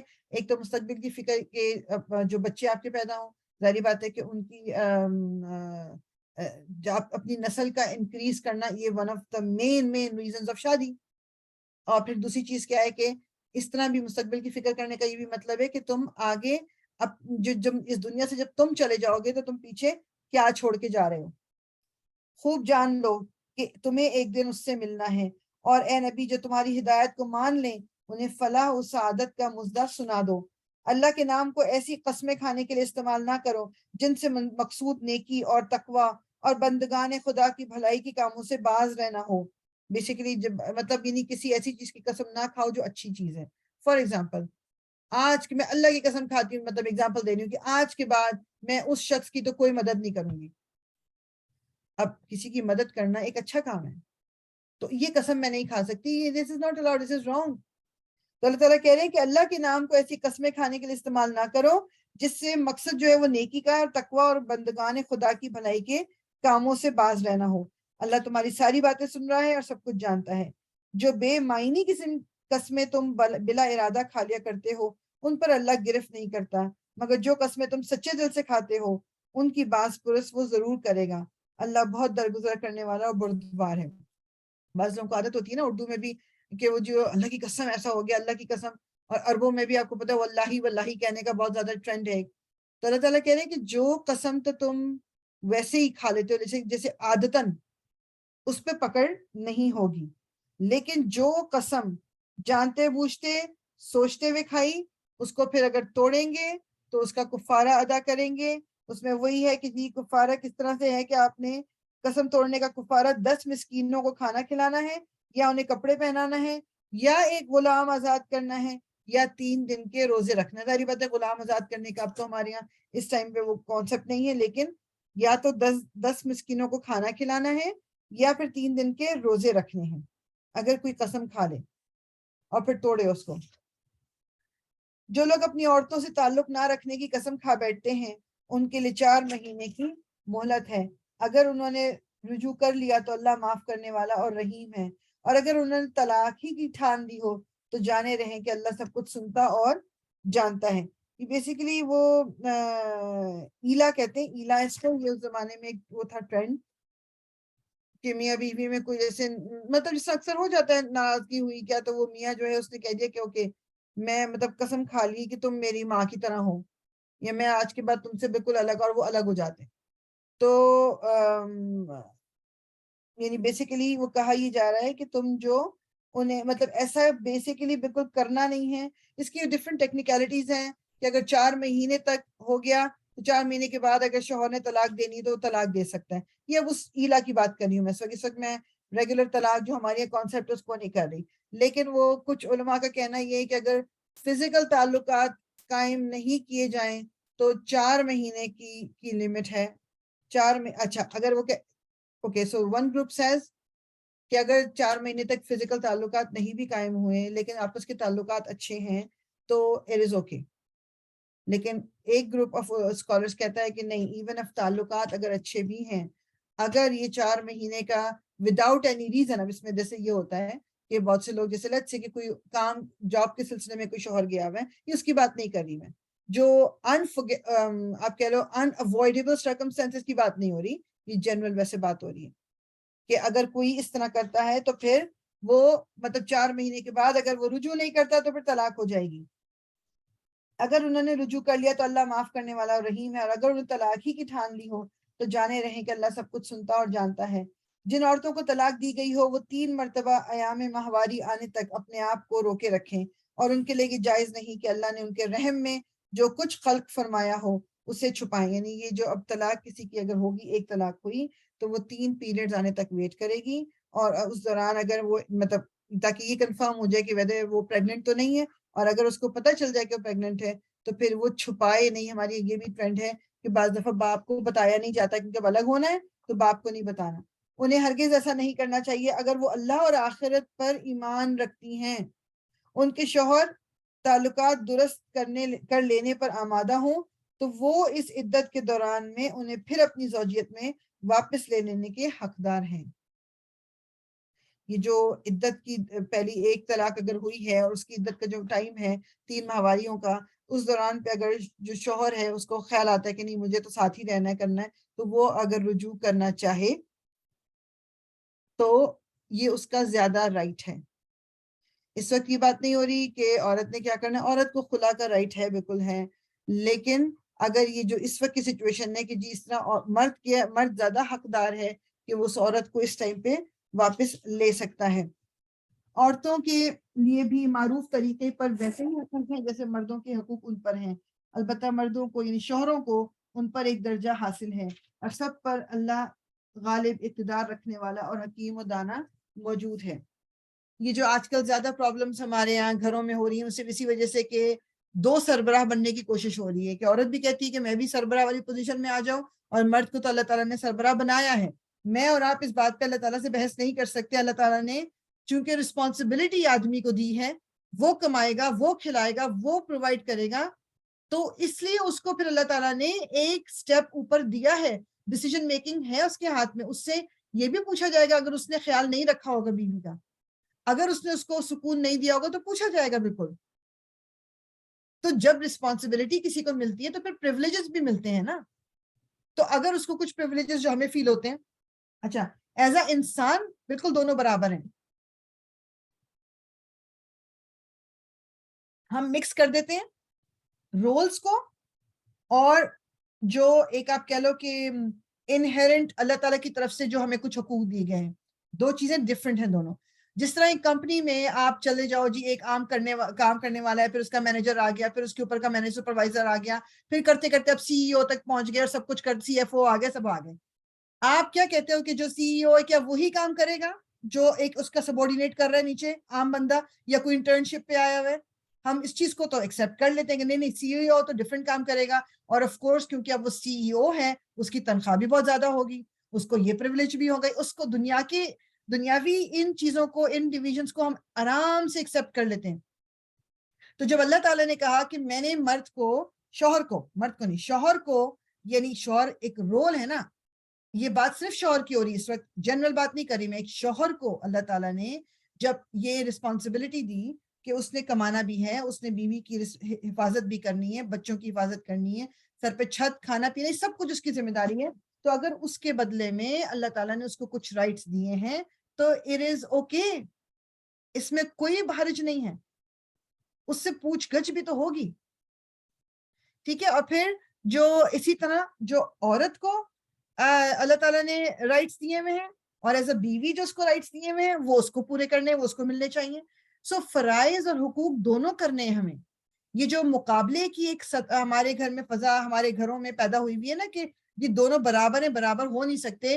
کسی بھی کمپنی میں آپ یہ کہہ لو کہ ایک پوزیشن میں آپ دونوں دو تین چار سی ای او نہیں ملیں گے, سی ایف او نہیں ملیں گے, کہ بالکل سب کچھ ایک ہی ہے, ایک ہی بندہ ہوتا ہے ہمیشہ. اسی سے زیادہ آرام سے چلتے. کسی بھی کوئی ساکر ٹیم لے لیں, کوئی کرکٹ ٹیم لے لیں, کوئی فٹ بال کی ٹیم لے لیں, کیا کوئی اس کے جو کیپٹنز ہیں یا وہ کیا 3-4 ہوتے ہیں؟ مطلب یعنی جو یہ دنیا کی ان معاملات میں ہمارے لیے اس کو ایکسیپٹ کرنا بہت ایزی ہے, مگر جب بات آتی ہے یہ ایک شوہر اور بیوی کی تو اس وقت ہمارا وہ فیمنزم بہت زیادہ آ جاتا ہے, عورتوں کو پرابلم ہو جاتی ہے, اس کو بالکل ہی غلط ٹائم پہ غلط طرف لے جاتی ہے. اور اس میں ڈیفینیٹلی عورتوں کے ساتھ زیادتیاں بہت ہو رہی ہیں, ان کے حقوق ان کو نہیں دیے جا رہے, شوہر بہت زیادتیاں کرتے ہیں, اٹ از اے فیکٹ. سو میں ان سچویشنز کی بات نہیں کر رہی ہوں جس کے ساتھ زیادتی ہو رہی ہے, اس کو شی ہیز ایوری رائٹ کہ وہ بولے, وہ اپنی سچویشن کو بہتر کرے, جہاں سے بھی وہ ہیلپ لے سکتی ہے وہ ہیلپ لے. لیکن یہ بات میں کر رہی ہوں ایک نارمل جنرل ایک جہاں پر اس طرح کے ایشوز نہیں ہیں, ٹھیک ہے. تو اللہ تعالیٰ کیا کہہ رہے ہیں کہ اوپر اللہ تعالیٰ اقتدار رکھنے والا اور حکیم و دانا موجود ہے. مطلب اللہ تعالیٰ دیکھ رہے ہیں. طلاق 2 بار ہے, پھر یا تو سیدھی طرح عورت کو روک لیا جائے یا بھلے طریقے سے اس کو رخصت کر دیا جائے. 2 بار میننگ کہ پہلی طلاق کے بعد بھی رجوع ہے, دوسری طلاق کے بعد بھی رجوع ہے, 3 ہو جائیں تو پھر کوئی واپس جانے کا کوئی وہ نہیں راستہ. اور رخصت کرتے ہوئے ایسا کرنا تمہارے لیے جائز نہیں ہے کہ جو کچھ تم انہیں دے چکے ہو اس میں سے کچھ واپس لے لو. البتہ یہ صورت مستثنا ہے کہ زوجین کو اللہ کی حدود پر قائم نہ رہ سکنے کا اندیشہ ہو. ایسی صورت میں اگر تمہیں یہ خوف ہو کہ وہ دونوں حدود الہی پر قائم نہ رہیں گے تو ان دونوں کے درمیان یہ معاملہ ہو جانے میں مذائقہ نہیں کہ عورت اپنے شوہر کو کچھ معاوضہ دے کر علیحدگی حاصل کر لے. مقرر کردہ حدود ہیں, ان سے تجاوز کرو, اور جو لوگ حدود الہی سے تجاوز کریں وہی ظالم ہیں. یعنی کہ اب اگر دونوں کو لگتا ہے کہ ٹھیک ہے آپشن ہے واپس آنے کا, مگر لگتا ہے کہ نہیں ساتھ رہیں گے تو ہم حدود الہی میننگ کہ جو جس کے فرائض ہیں، جو جس کے حقوق ہیں، اگر ان کو پورا نہیں کر سکیں گے ہم، کیونکہ یاد رکھیں کہ یہ نکاح جو ہوتا ہے یہ اللہ کو بس حاضر و ناظر جان کے ہوتا ہے، اس کے علاوہ کوئی چیز نہیں ہے. یہ جو ہم آیتیں پڑھ لیتے ہیں یا دعائیں مانگ لیتے ہیں، یہ سب اس کے بغیر بھی نکاح ہو جاتا ہے. ٹھیک ہے، تو اب وہ اللہ تعالیٰ کے ساتھ جو وعدہ کیا ہے، اگر آپ کو لگتا ہے کہ جی وہ وعدہ خلافی ہو جائے گی، تو پھر اگر عورت علیحدہ ہونا چاہتی ہے تو وہ اپنی مہر کو معاف کر کے یا مہر میں سے حصہ دے کے وہ اپنی جان چھڑا سکتی ہے. اور اگر شوہر کہتا ہے کہ ٹھیک ہے نہیں، میں تو اللہ تعالیٰ کی بتائے ہوئے اس پہ قائم نہیں رہ سکوں گا، مجھے تمہیں چھوڑنا ہی پڑے گا، تو پھر وہ بھی اپنا جو ہے، جو بھی اس کی لڑکی کی مہر ہے، جو بھی کچھ سامان ہے، وہ اس کو دے کے اپنے آپ کو وہ اس سے فارغ کرا سکتا ہے. پھر اگر دوبارہ طلاق لینے کے بعد شوہر نے عورت کو تیسری بار طلاق دے دی، تو وہ عورت پھر اس کے لیے حلال نہ ہوگی، الا یہ کہ اس کا نکاح کسی دوسرے شخص سے ہو اور وہ اسے طلاق دے دے. تب اگر پہلا شوہر اور یہ عورت دونوں یہ خیال کریں کہ حدود الہی پر قائم رہیں گے، تو ان کے لیے ایک دوسرے کی طرف رجوع کر لینے میں کوئی مذائقہ نہیں. یہ اللہ کی مقررہ کردہ حدیں ہیں جنہیں وہ لوگوں کے لیے ہدایت کے لیے واضح کر رہا ہے، جو اس کی حدود کو توڑنے کا انجام جانتے ہیں. اور جب تم عورتوں کو طلاق دے دو اور ان کی عدت پوری ہونے کو آ جائے، تو یا بھلے طریقے سے انہیں روک لو یا بھلے طریقے سے رخصت کر دو. محض ستانے کی خاطر انہیں نہ روکے رکھنا کہ یہ زیادتی ہوگی، اور جو ایسا کرے گا وہ در حقیقت آپ اپنے ہی اوپر ظلم کرے گا. اللہ کی آیات کا کھیل نہ بناؤ. بھول نہ جاؤ کہ اللہ نے کس نعمت عظمیٰ سے تمہیں سرفراز کیا ہے. وہ تمہیں نصیحت کرتا ہے کہ جو کتاب اور حکمت اس نے تم پر نازل کی ہے، اس کا احترام ملحوظ رکھو. اللہ سے ڈرو اور خوب جان لو کہ اللہ کو ہر بات کی خبر ہے. جب تم اپنی عورتوں کو نکاح کو طلاق دے چکو اور وہ اپنی عدت پوری کر لیں، تو پھر اس میں معنی نہ ہو کہ وہ اپنے زیر تجویز شوہروں سے نکاح کر لیں.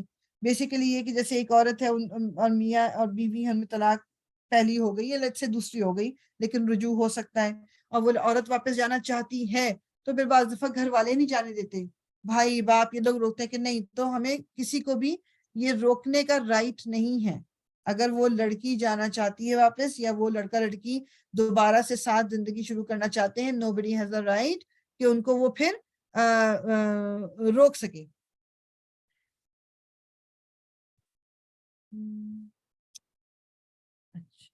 تو پھر اس میں ماننے نہ ہو کہ وہ اپنے زیر تجویز شوہروں سے نکاح کر لیں، جبکہ وہ معروف طریقے سے باہم مناکحت پر راضی ہوں.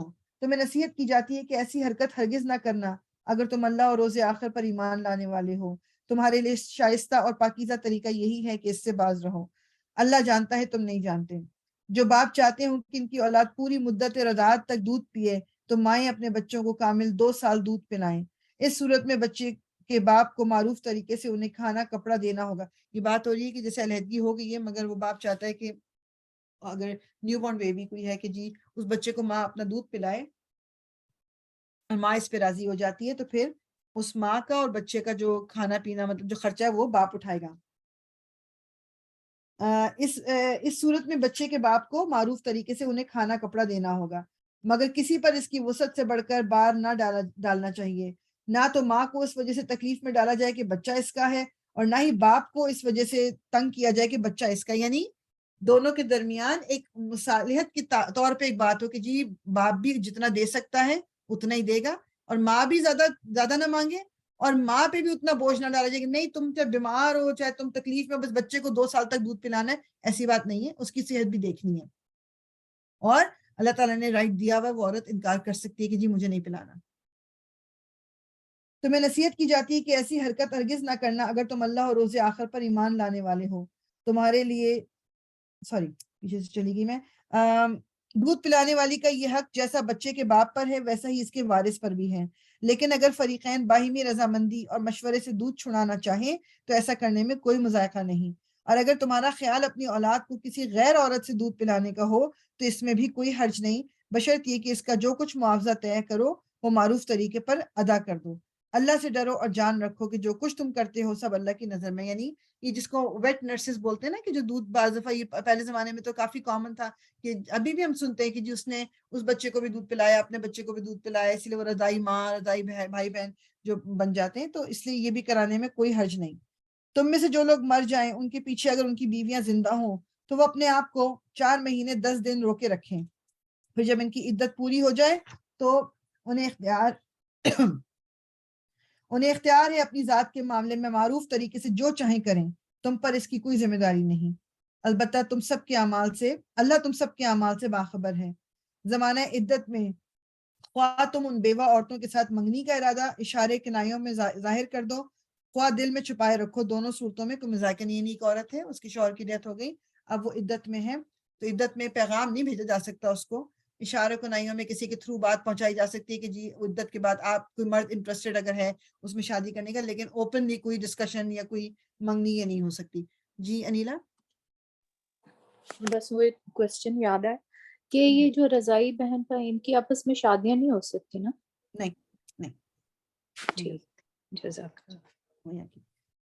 اچھا، اللہ جانتا ہے کہ ان کا خیال تو تمہارے دل میں آئے گا، یعنی کہ کسی کو واقعی ہو سکتا ہے، اور ہمارے یہاں اس چیز کو اتنا بڑا ایک وہ ٹیبو ہے یہ کہ جی شوہر جس عورت کا مر جائے کہ اچھا وہ دوبارہ شادی کرے گی، مطلب لائک اٹ از سچ اے، مطلب اتنا افسوس ہوتا ہے کہ جو چیز اللہ تعالیٰ نے حرام نہیں کی، اللہ تعالیٰ نے منع نہیں کیا، اللہ تعالیٰ نے روکا نہیں کسی کو جس چیز پہ، وہ میں اور آپ کون ہوتے ہیں کسی کے اوپر، کہ کسی کی طلاق ہو گئی تو وہ عورت بھی شادی نہیں کر سکتی، کسی کا شوہر مر گیا تو وہ بھی نہیں کر سکتی کہ اچھا بچے ہیں یہ تم شادی کرو گی دوبارہ سے، لائک اس میں کیا خرابی ہے؟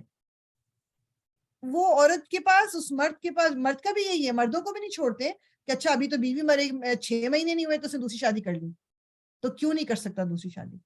اس کو کس نے منع کیا ہے؟ مطلب یہ چیزیں جو یہ وہ باتیں ہیں جن کی وجہ سے ہم نے اپنے دین کو مشکل کر دیا لوگوں کے لیے، پھر لوگ دین سے بھاگتے ہیں اسی لیے کہ جو چیز اللہ تعالیٰ نے ہم پہ لاگو نہیں کی ہم لاگو کر دیتے ہیں لوگوں کے اوپر۔ تو وہ اس میں کوئی مذاکرہ نہیں ہے کہ وہ اگر مطلب اشارے کنائیوں تک میسج پہنچوا دے، اللہ جانتا ہے کہ ان کا خیال تو تمہارے دل میں آئے گا، مگر دیکھو خفیہ عہد و پیمان نہ کرنا، اگر کوئی بات کرنی ہے تو معروف طریقے سے کرو، اور عقد نکاح باندھنے کا فیصلہ اس وقت تک نہ کرو جب تک کہ عدت پوری نہ ہو جائے، خوب سمجھ لو کہ اللہ تمہارے دلوں کا حال تک جانتا ہے، لہٰذا اس سے ڈرو، اور یہ بھی جان لو کہ اللہ بردبار ہے، چھوٹی چھوٹی باتوں سے درگزر فرماتا ہے۔ تم پر کچھ گناہ نہیں اگر اپنی عورتوں کو طلاق دے دو قبل اس کے کہ ہاتھ لگانے کی نوبت آئے یا مہر مقرر ہو۔ ٹھیک ہے، ایسے بھی ہو جاتا ہے نا کہ نکاح ہو گیا لیکن ابھی ساتھ نہیں رہ رہے اور ابھی مہر بھی مقرر نہیں ہوئی، تو اس وقت کیا کرنا ہے کہ طلاق ہو گئی اگر، اس صورت میں انہیں کچھ نہ کچھ دینا ضرور چاہیے، یعنی کوئی فکس اماؤنٹ نہیں ہے لیکن ان کو کچھ گفٹ کے طور پہ یا کچھ ان کو ضرور دو۔ خوشحال آدمی اپنی قدرت کے مطابق اور غریب آدمی اپنی قدرت کے مطابق معروف طریقے سے دے، یہ حق ہے نیک آدمیوں پر۔ اور اگر تم نے ہاتھ لگانے سے پہلے طلاق دی لیکن مہر مقرر کیا جا چکا ہو تو اس صورت میں نصف مہر دینا ہوگا۔ ابھی سیکنڈ سچویشن کیا ہے، نکاح ہوا تھا، رخصتی ابھی نہیں ہوئی لیکن مہر مقرر ہو گیا تھا، اور اب طلاق اگر ہوتی ہے تو پھر آدھی رقم جو مہر کی ہے وہ دی جائے گی لڑکی کو۔ یہ اور بات ہے کہ عورت نرمی برتے اور مہر نہ لے، یا وہ مرد جس کے اختیار میں مطلب جس نے جو عقد نکاح جس نے کیا ہے نرمی سے کام لے اور پورا مہر دے دے، یعنی دونوں طرف یہ الاؤڈ ہے۔ اگر عورت کہتی ہے جی مجھے مہر نہیں چاہیے، یا مرد کہتا نہیں مجھے پوری مہر دینی ہے، تو اٹس آل اوکے۔ اور تم یعنی مرد نرمی سے کام لو تو یہ تقویٰ سے زیادہ مناسبت رکھتا ہے، یعنی اگر مرد پوری مہر پھر بھی دے دیں تو یہ اللہ تعالیٰ کہہ رہے ہیں تقویٰ سے زیادہ قریب ہے۔ آپ ان آیات میں نا آپ یہ نوٹ کرو گے، آلدو یہ طلاق سے ریلیٹڈ آیتیں ہیں کیا، لیکن آپ ان میں یہ نوٹ کرو گے کہ کتنی دفعہ آپ ورڈ سنو گے معروف طریقے سے، اچھے طریقے سے، اللہ سے ڈرتے ہوئے۔ مطلب کیا میں اور آپ امیجن کر سکتے ہیں ہماری سوسائٹی میں جب طلاق کی بات آتی ہے تو کیا سچویشن کیسی ہوتی ہے؟ بہت کم آپ کو اپنی زندگی میں کوئی ملے گا کہ ہاں طلاق ہوئی کچھ ہوا اور بڑے اچھے طریقے سے سب کچھ ہو گیا۔ دشمنیاں ہو جاتی ہیں، ایک پارٹی دوسرے کو تنگ کر رہی ہے، دوسرا تیسرے کا، like it has become such, اتنی ایک بہت ہی زیادہ بری سچویشن بن جاتی ہے۔ اللہ تعالیٰ بار بار یہاں پر کیا کہہ رہے ہیں، مردوں کو بھی، اور مطلب عورت کے اوپر بھی یہی ہے لیکن مردوں کو بھی کہا جا رہا ہے کہ مطلب معروف طریقے سے، بھلے طریقے سے، اچھی طریقے سے یہ سارا کچھ کرو، نرمی سے کام لو تو یہ تقویٰ سے زیادہ مناسبت رکھتا ہے۔ آپس کے معاملات میں فیاضی کو نہ بھولو، تمہارے اعمال کو اللہ دیکھ رہا ہے۔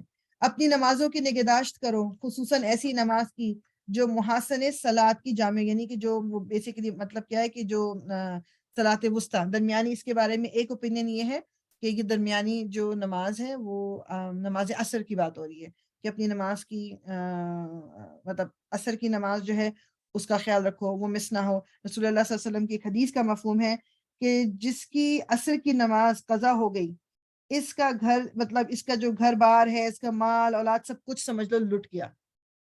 یعنی کیونکہ عصر کی نماز نا ایسے ٹائم پہ ہوتی ہے کہ جو جاب والے ہیں، کام والے ہیں، بزی ہو رہا ہے، گھر میں بھی چہل پہل ہے. مطلب اکثر لوگوں کی عصر کی نماز اس ریزن سے جاتی ہے. یہ ٹائم چلا گیا پتہ نہیں چلا کیونکہ بزی ہو گئے تھے. تو رسول اللہ صلی اللہ علیہ وسلم کیا کہہ رہے ہیں کہ سمجھ لو اس کا گھر بار، مال دولت سب کچھ لٹ گیا جس کی عصر کی نماز چلی گئی.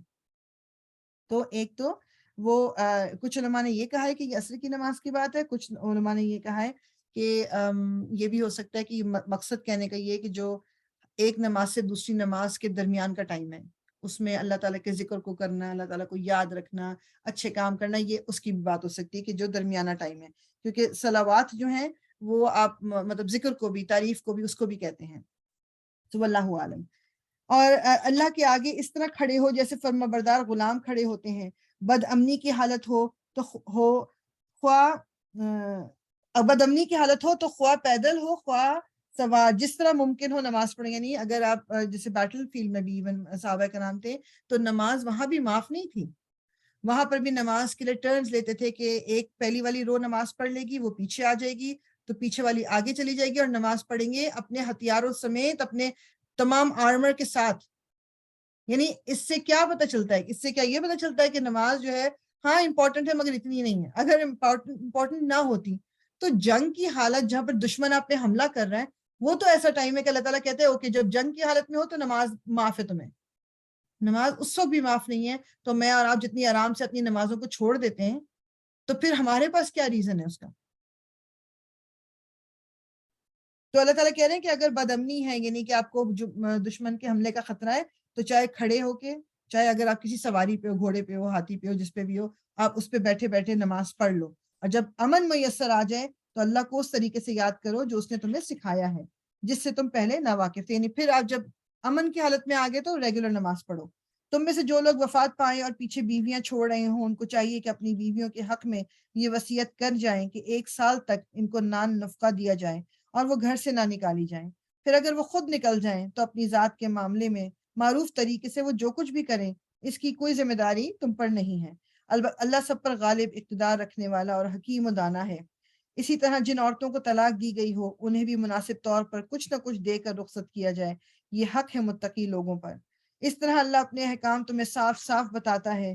امید ہے کہ تم سمجھ بوجھ سے کام لوگے. تم نے ان لوگوں کے حال پر بھی کچھ غور کیا جو موت کے ڈر سے اپنے گھر بار چھوڑ کر نکلے تھے اور ہزاروں کی تعداد میں تھے. اللہ نے ان سے فرمایا مر جاؤ، پھر اس نے ان کو دوبارہ زندگی بخشی. حقیقت یہ ہے کہ اللہ تعالیٰ انسان پر بڑا فضل فرمانے والا ہے، مگر اکثر لوگ شکر نہیں کرتے. اچھا، وہ کہتے ہیں کہ جو یہ ایک طاعون کی وبا پھیل گئی تھی ایک بستی میں، اور وہاں سے ڈر کے لوگ جو تھے وہ وہاں سے باہر بھاگ رہے تھے کہ ہم تاکہ بچ جائیں، لیکن جسٹ ٹو شو دیم کہ موت اور زندگی اللہ تعالیٰ کے ہاتھ میں، ان سب کو موت دے دی گئی تھی اور پھر ان کو دوبارہ زندہ کیا گیا تھا. ایک اس وقت جو ایک پیغمبر تھے حزقیل ان کا نام ہے، یہ تورات وغیرہ سے اس کا ملتا ہے. تو وہ مصر سے وہ کہتے ہیں کہ جی بڑی تعداد میں نکلے تھے گھروں سے، لیکن وہ اللہ تعالیٰ نے ان کو پھر بھی دکھا دیا کہ یہ سب کچھ اللہ تعالیٰ کے ہاتھ میں ہے.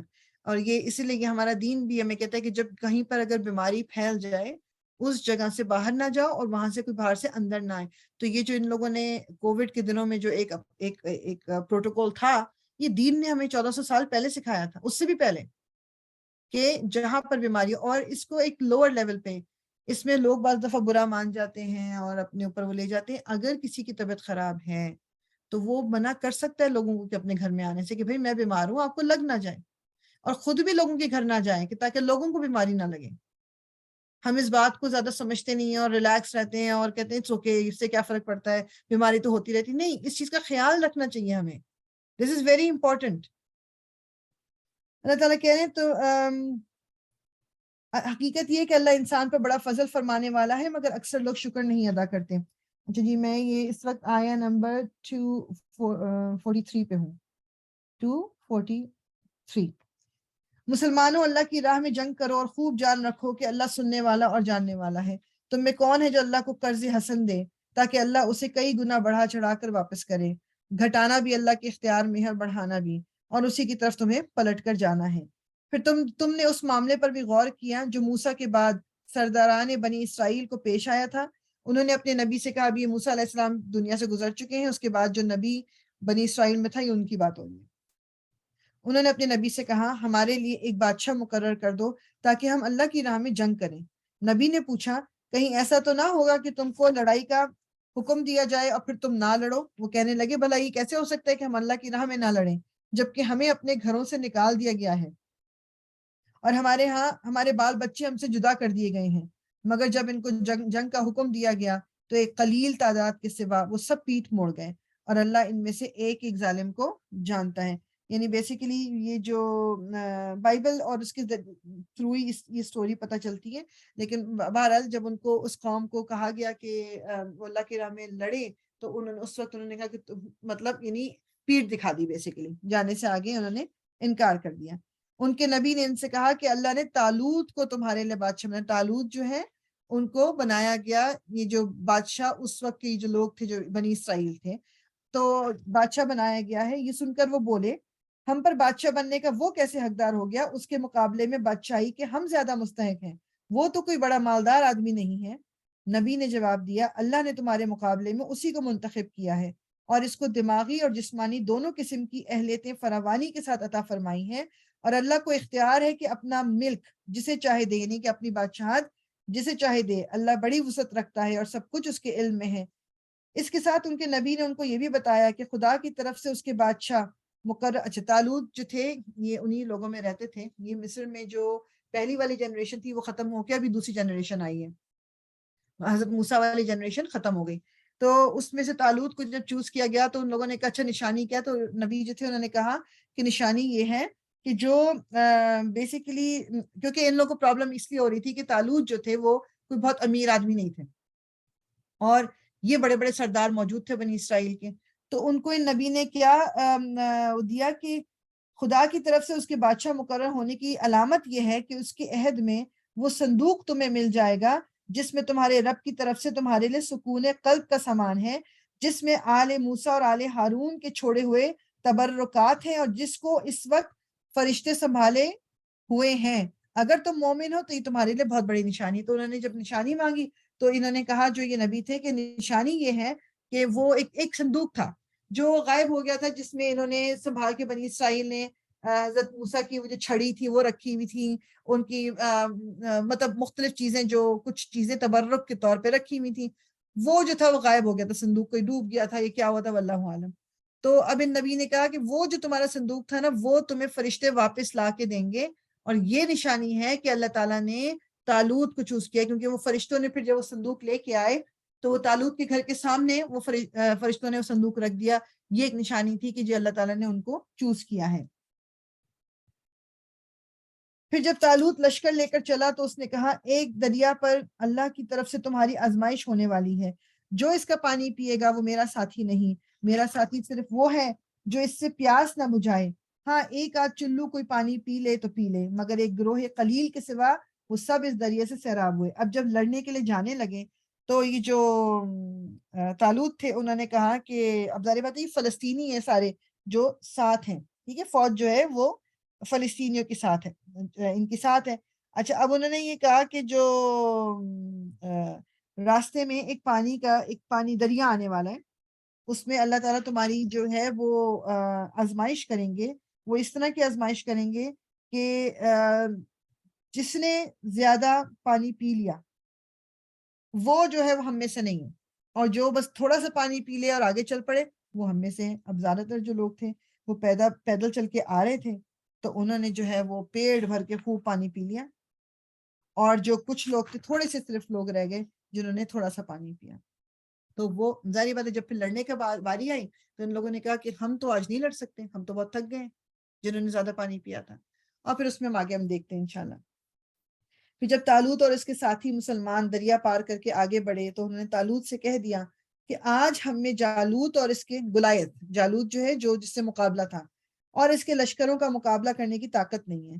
لیکن جو لوگ یہ سمجھتے تھے کہ انہیں ایک دن اللہ سے ملنا ہے انہوں نے کہا بہت بار ایسا ہوا ہے کہ ایک قلیل گروہ یعنی ایک چھوٹا گروہ اللہ کے اذن سے ایک بڑے گروہ پر غالب آ گیا، اللہ صبر کرنے والوں کا ساتھی ہے. یعنی ان لوگوں نے کہا کوئی بات نہیں, ایک چھوٹا گروہ بڑے پہ غالب آ سکتا ہے. فار ایگزامپل بدر کی جنگ جب ہوئی تھی, بدر میں مسلمان صرف 313 تھے اور جو دشمن تھے وہ 1000 کے قریب تھے, اور اللہ تعالیٰ نے مسلمانوں کو فتح دی تھی. تو یہ بیسیکلی یہ اس کی طرف بھی ریفرنس ہے کہ ایک چھوٹا گروپ جو ہے وہ بڑے گروپ پہ قابو پا سکتا ہے اگر اللہ ساتھ ہو. اللہ صبر کرنے والوں کا ساتھی ہے. پھر جب وہ جالوت اور اس کے لشکروں کے مقابلے پر نکلے تو انہوں نے دعا کی, اے ہمارے رب ہم پر صبر کا فیضان کر, ہمارے قدم جما دے اور اس کافر گروہ پر ہمیں فتح نصیب کر. آخرکار اللہ کے اذن سے انہوں نے کافروں کو بھگا دیا, مار بھگایا, اور داؤد نے جالوت کو قتل کر. داؤد جو تھے, داؤد علیہ السلام, یہ جو اللہ کے نبی, اب یہ بعد میں ان کو مطلب یہ نبی بنائے گئے تھے. کس وقت بنائے گئے اس کی ڈیٹیل کوئی اتنی پتہ نہیں ہے. یہ بھی اس فوج میں تھے جو طالوت کے انڈر تھی. تو جب جالوت اور طالوت دونوں کی فوجیں آمنے سامنے ہوئی تو حضرت داؤد جو تھے, انہوں نے وہ کہتے ہیں ایک کوئی غلیل نہیں جس کو کہتے ہیں, اس کی طرح کی کوئی چیز تھی جس سے ایک پتھر کی طرح نوکیلا پتھر سا اس کے اوپر مارا تھا, جو اس کی آنکھوں کے درمیان لگا تھا جا کے, اور اس کی اسی وقت موت ہو گئی تھی. اور پھر اس کی پوری فوج نے اپنی ہمت کو چھوڑ دیا تھا. تو اس طرح یہ جو مصر تھا وہ فتح ہو گیا تھا. داؤد نے جالوت کو قتل کر دیا اور اللہ نے اسے سلطنت اور حکمت سے نوازا, اور جن جن چیزوں کا چاہا اس کو علم دیا. تو جو طالوت تھے انہوں نے یہ کہا تھا کہ جو جالوت کو مارے گا اس کی میں اپنی بیٹی سے شادی کر دوں گا. تو پھر حضرت داؤد کی طالوت کی بیٹی جو تھی ان سے شادی ہو گئی, اور طالوت جو مطلب بیسیکلی جو جائیداد اور چیزیں اور جو بھی کچھ تھا وہ ان کو ملا. مطلب خیر اس کی اتنی ڈیٹیل جانے کی ضرورت نہیں, لیکن میں صرف بتا رہی ہوں کہ حضرت داؤد نے جالوت کو قتل کر دیا, اللہ نے اسے سلطنت اور حکمت سے نوازا, اور جن جن چیزوں کا چاہا اس کو علم دیا. اگر اس طرح اللہ انسانوں کے ایک گروہ کو دوسرے گروہ کے ذریعے سے ہٹاتا نہ رہتا تو زمین کا نظام بگڑ جاتا. لیکن دنیا کے لوگوں پر اللہ کا بڑا فضل ہے کہ وہ اس طرح دفع فساد کا انتظام کرتا رہتا ہے. وہ کہتے ہیں کہ تھوڑا سا میں تفصیل پڑھ دیتی ہوں کہ داؤد علیہ السلام اس وقت ایک کم سن نوجوان تھے, لائک ویری ینگ. اتفاق سے طالوت کے لشکر میں عین اس وقت پہنچے جب فلسطینیوں کی فوج کا جو بڑا جو ایک پہلوان تھا جالوت, بنی اسرائیل کی فوج کو دعوت مبارزت. اچھا, مبارزت کیا ہوتا ہے کہ پہلے زمانے میں یہ ہوتا تھا کہ دو فوجیں جب آمنے سامنے ہوتی تھی تو وہ ایک دوسرے کو وہ بولتے ہیں اچھا جی کون آ کے لڑے گا, ڈوئل جس کو کہتے ہیں. ایک لوگ آگے جاتے تھے اور آپس میں لڑائی کرتے تھے, جس کا جو مر جاتا تھا پھر دوسرا اس کی جگہ آ جاتا تھا. تو اس وقت جو ہے وہ بیسیکلی اس وقت پہنچے یہ حضرت داؤد اس فوج میں اس وقت شامل ہوئے تھے طالوت کی فوج میں, اور انہی کے ہاتھوں جالوت کی موت واقع ہو گئی. تو پھر بنی اسرائیل جو تھے انہوں نے ان کو ہاتھوں ہاتھ لیا, ان کو بہت ان سے تو ظاہری بات انہوں نے بچایا تھا. تو بیسیکلی وہ بنی اسرائیل کی آنکھوں کا ستارہ بن گئے حضرت داؤد. اور پھر اس کے بعد اسی طرح ان کو کس طرح اللہ تعالیٰ نے بہت نوازا تھا. حضرت داؤد کے بیٹے تھے حضرت سلیمان, اور ان دونوں پیغمبر تھے اور دونوں کے پاس بادشاہت تھی, مطلب a lot of money. اچھا جی, یہ اللہ کی آیات ہے جو ہم ٹھیک ٹھیک تم کو سنا رہے ہیں, اور تم یقیناً ان لوگوں میں سے ہو جو رسول بنا کر بھیجے گئے ہیں. یہ رسول جو ہماری طرف سے انسانوں کی ہدایت پر معمور ہوئے, ہم نے ان کو ایک دوسرے سے بڑھ چڑھ کر مرتبے عطا کیے. اس میں کوئی ایسا تھا, یہ اب ہم تیسرا جز ہمارا شروع ہوا ہے. ان میں سے کوئی ایسا تھا جس سے خدا خود ہم کلام ہوا, کسی کو اس نے دوسری حیثیتوں سے بلند درجے دیے, اور آخر میں عیسیٰ ابن مریم کو روشن نشانیاں عطا کی اور روح پاک سے اس کی مدد کی. مگر اگر اللہ چاہتا تو ممکن نہ تھا کہ ان رسولوں کے بعد جو لوگ روشن نشانیاں دیکھ چکے تھے وہ آپس میں لڑتے. مگر اللہ کی مشیت یہ نہ تھی کہ وہ لوگوں کو جبراً اختلاف سے روکے. اس وجہ سے انہوں نے باہم اختلاف کیا, پھر کوئی ایمان لایا اور کسی نے کفر کی راہ اختیار کی. ہاں اللہ چاہتا تو وہ ہرگز نہ لڑتے, مگر اللہ جو چاہتا ہے وہ کرتا ہے. اے لوگوں جو ایمان لائے ہو, جو کچھ مال متاع ہم نے تمہیں بخشا ہے اس میں سے خرچ کرو, قبل اس کے کہ وہ دن آئے جس میں نہ خرید و فروخت ہوگی, نہ دوستی کام آئے گی, اور نہ سفارش چلے گی. اور ظالم اصل میں وہی ہیں جو کفر کی روش اختیار کرتے ہیں. یعنی بیسیکلی جب انسان اس دنیا سے چلا جائے گا اس وقت کوئی چیز کام نہیں آئے گی, تو جو ہم بچا کے رکھ رہے ہیں اس کو ابھی ہم دنیا میں استعمال کر لیں اپنی بہتری کے لیے, اپنی بھلائی کے لیے. اللہ وہ زندہ جاوید ہستی ہے جو تمام کائنات کو سنبھالے ہوئے ہے, اس کے سوا کوئی خدا نہیں. اچھا, یہ اب ہم جو ہے آیت الکرسی کو میں پڑھ لیتی ہوں عربی اس کی، اور پھر انشاءاللہ اس کی تفسیر کرتے ہیں. اعوذ باللہ من الشیطان الرجیم. یہ بہت آیت الکرسی کے بارے میں یہی آتا ہے کہ اس کو رات کو سونے سے پہلے ضرور پڑھنا چاہیے. اگر رات کو سونے سے پہلے پڑھیں گے تو وہ پوری رات ہم محفوظ رہیں گے. اور آیت الکرسی جو مطلب یہ آفتوں سے بچاتی ہے، مطلب اس کے بارے میں اس کی بہت امپورٹنٹ. بیسیکلی آیت الکرسی جو ہے اس میں ہم دیکھیں گے، جو ہم ترجمہ پڑھیں گے، کہ یہ ہمیں بتاتی ہے کہ اللہ تعالیٰ کون ہے. بیسیکلی اللہ تعالیٰ کون ہے یہ ہمیں بتاتی.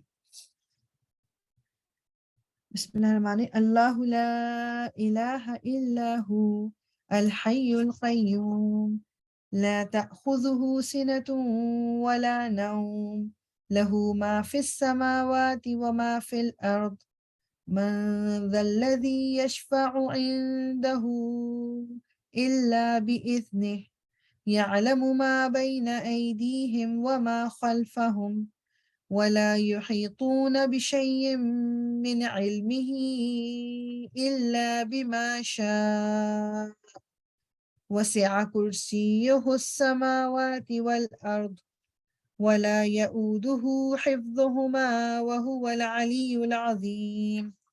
اچھا، اللہ وہ زندہ و جاوید ہستی جو تمام کائنات کو سنبھالے ہوئے ہے، اس کے سوا کوئی خدا نہیں. وہ نہ سوتا ہے اور نہ اسے اونگ لگتی ہے. تو میں اور آپ اللہ تعالیٰ کو جان سکتے ہیں اس آیت کے ذریعے. آیت کا ایک پارٹ ہے بلکہ یہ. تو نہ سوتا ہے نہ اسے اونگ لگتی ہے. زمین اور آسمانوں میں جو کچھ ہے اسی کا ہے. کون ہے جو اس کی جناب میں اس کی اجازت کے بغیر سفارش کر سکے؟ جو کچھ بندوں کے سامنے ہے اسے بھی وہ جانتا ہے، اور جو کچھ اس سے اوجھل ہے اس سے بھی وہ واقف ہے. اور اس کی معلومات میں کوئی چیز ان کی گرفت ادراک میں نہیں آ سکتی. نہیں کہ جو کچھ اللہ تعالیٰ جانتے وہ کوئی انسان نہیں جان سکتا، اللہ یہ کہ کسی چیز کا علم وہ خود ہی ان کو دینا چاہے. اس کی حکومت آسمانوں اور زمین پر چھائی ہوئی ہے، اور ان کی نگہبانی اس کے لیے کوئی تھکا دینے والا کام نہیں ہے. بس وہی ایک بزرگ و برتر ذات ہے. یعنی بیسیکلی یہ اگر جاننا چاہیں کہ اللہ تعالیٰ کون ہے، کبھی ہمارے دلوں میں اگر یہ بات آنے لگے کہ پتہ نہیں میرا یہ کام اتنا مشکل ہے، اللہ تعالیٰ سے مانگوں تو پورا کرے گا نہیں پورا کرے گا، اللہ تعالیٰ سن رہا ہے نہیں سن رہا.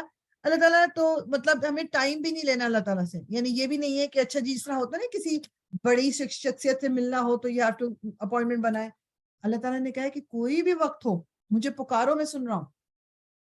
کیونکہ اللہ تعالیٰ نہ اونگتا ہے نہ اللہ تعالیٰ سوتا ہے. یہ تو ساری انسانی آپ کہہ لو صفات ہے نا، کہ مجھے نیند بھی آتی ہے، مجھے اونگ بھی لگ جاتی ہے، میں تھکتی بھی ہوں، میں پریشان بھی ہوتی ہوں، مجھے سمجھ بھی نہیں آتا. اللہ تعالیٰ ان تمام چیزوں سے مبرہ ہیں، وہ اس سے کہیں اوپر ہیں. دین کے معاملے میں کوئی زور زبردستی نہیں ہے. صحیح بات غلط خیالات سے الگ چھانٹ کر رکھ دی گئی. اچھا، اس کو بعض لوگ بہت ڈیفرنٹ لیتے ہیں. لا اکراہ فی الدین کا مطلب یہ ہے کہ میں کسی کو فورس کر کے دین کی طرف نہیں لے کے آؤں گی، زبردستی مار مار کے ڈانٹ کے نہیں کروں گی. لیکن جہاں میری اپنی بات آئے گی اس میں یہ والی آیت میں اپنے اوپر لاگو نہیں کروں گی کہ لا ان کے دین میں کوئی سختی نہیں ہے، کوئی زبردستی نہیں ہے. دل چاہ رہے تو نماز پڑھ لوں گی، دل نہیں چاہ رہا تو نماز نہیں پڑھوں گی، دل چاہ رہے تو پردہ کروں گی، دل چاہ رہے تو پردہ نہیں کروں. یہ مطلب نہیں ہے اس کا. اور جہاں تک ایک اور بات، ایک رشتہ ہمارا ماں باپ کا جو اولاد سے ہے، تو اولاد جب ینگ ہوتی ہے تو یہ ہمارے اوپر فرض ہے ان کو دین کو بتانا، دین کا. ہاں، اب طریقہ ہم کیا اختیار کرتے ہیں وہ ہمارے اوپر ہے. ٹھیک ہے، ہم ان پہ سختی بھی اگر کر رہے ہیں تو کس قسم کی سختی ہے. ایک لمٹ سے زیادہ سختی بھی نہیں کرنی کہ ان کو دین سے نفرت ہی ہو جائے. لیکن ماں باپ کی جہاں بات آتی ہے، ہاں انہیں بار بار بتانا ہے اپنی اولاد کو. اس میں پھر یہ نہیں کہنا کہ لا اکراہ فی الدین، کہ جی دین پہ کوئی زور زبردستی نہیں ہے. اب جو کوئی طاغوت کا انکار کر کے اللہ پر ایمان لے آیا، اس نے ایک ایسا مضبوط سہارا تھام لیا جو کبھی ٹوٹنے والا نہیں. اور اللہ جس کا سہارا اس نے لیا سب کچھ سننے اور جاننے والا ہے. جو لوگ ایمان لاتے ہیں ان کا حامی و مددگار اللہ ہے، اور وہ ان کو تاریکیوں سے نکال کر روشنی میں لے آتا ہے. اور جو لوگ کفر کی راہ اختیار کرتے ہیں ان کے حامی و مددگار طاغوت ہیں، اور وہ انہیں روشنی سے تاریکیوں کی طرف کھینچ لے جاتے ہیں. یہ آگ میں جانے والے لوگ ہیں جہاں یہ ہمیشہ رہیں گے. طاغوت کا ورڈ اس میں آیا ہے. طاغوت بیسیکلی ہر اس ایسی آپ کہہ لو اٹریکشن ہے، یا ہر ایسی چیز، یا ہر وہ انسان جو آپ کو صحیح راستے سے ہٹا کے غلط کی طرف اٹریکٹ کرے. جس سچویشن میں، فار ایگزامپل، اگر میں اپنے فون کا صحیح استعمال نہیں کر رہی ہوں فون، جو بھی میری ضرورت ہے وہ میں صرف اس کے لیے استعمال نہیں کرتی، میں اس کو غلط کاموں میں یوز کر رہی ہوں، تو اب یہ فون میرے لیے طاغوت بن جائے گا۔ جب تک میں اس کو صحیح استعمال کر رہی تھی وہ طاغوت نہیں ہے، ٹی وی کو میں صحیح استعمال کر رہی ہوں طاغوت نہیں ہے۔ تو جنرلی مطلب انہیرنٹلی کوئی بھی طاغوت نہیں ہے، یہ ٹی وی ہو گیا یا فون ہو گیا، یہ سوشل میڈیا بھی ایون فار دیٹ میٹر، یہ فیس بک، یہ ٹویٹر، یہ انسٹاگرام، مطلب بذات خود انہیرنٹلی طاغوت نہیں ہے وہ۔ اگر میں ان سے کوئی اچھا کام لے رہی ہوں، ان کے تھرو میں کوئی چیز کر رہی ہوں، then it's all good, it's fine, اسی سے ہم بہت فائدہ اٹھا لیں گے۔ پھر طاغوت وہ ہے کہ جب آپ کو وہ اللہ کے راستے سے ہٹائے، وہ دوسری طرف اٹریکٹ کرے، anything, it can be your own kids, it can be your husband, your wife, your آپ کا کوئی لیڈر، آپ کے کوئی بچے، آپ کی کوئی جاب، آپ کا باس، کوئی بھی ہو سکتا ہے یہ جو طاغوت بن جائے گا، جو بھی آپ کو غلط طرف لے کے جا رہا ہے۔ کیا تم نے اس شخص کے حال پر غور نہیں کیا جس نے ابراہیم سے جھگڑا کیا تھا؟ جھگڑا اس بات پر کہ ابراہیم کا رب کون ہے، اور اس بنا پر کہ اس شخص کو اللہ نے حکومت دے رکھی تھی۔ جب ابراہیم نے کہا کہ میرا رب وہ ہے جس کے اختیار میں زندگی اور موت ہے، تو اس نے جواب دیا، زندگی اور موت میرے اختیار میں ہے۔ ابراہیم نے کہا، اچھا، اللہ سورج کو مشرق سے نکالتا ہے تو ذرا اسے مغرب سے نکال دو۔ یہ سن کر وہ منکر حق ششدر رہ گئے۔ یہ نمرود جو تھا، یہ اس وقت کا بادشاہ تھا، یہ اس کی بات ہو رہی ہے۔ وہ منکر حق ششدر رہ گیا، مگر اللہ ظالموں کو راہ راست نہیں دکھایا کرتا۔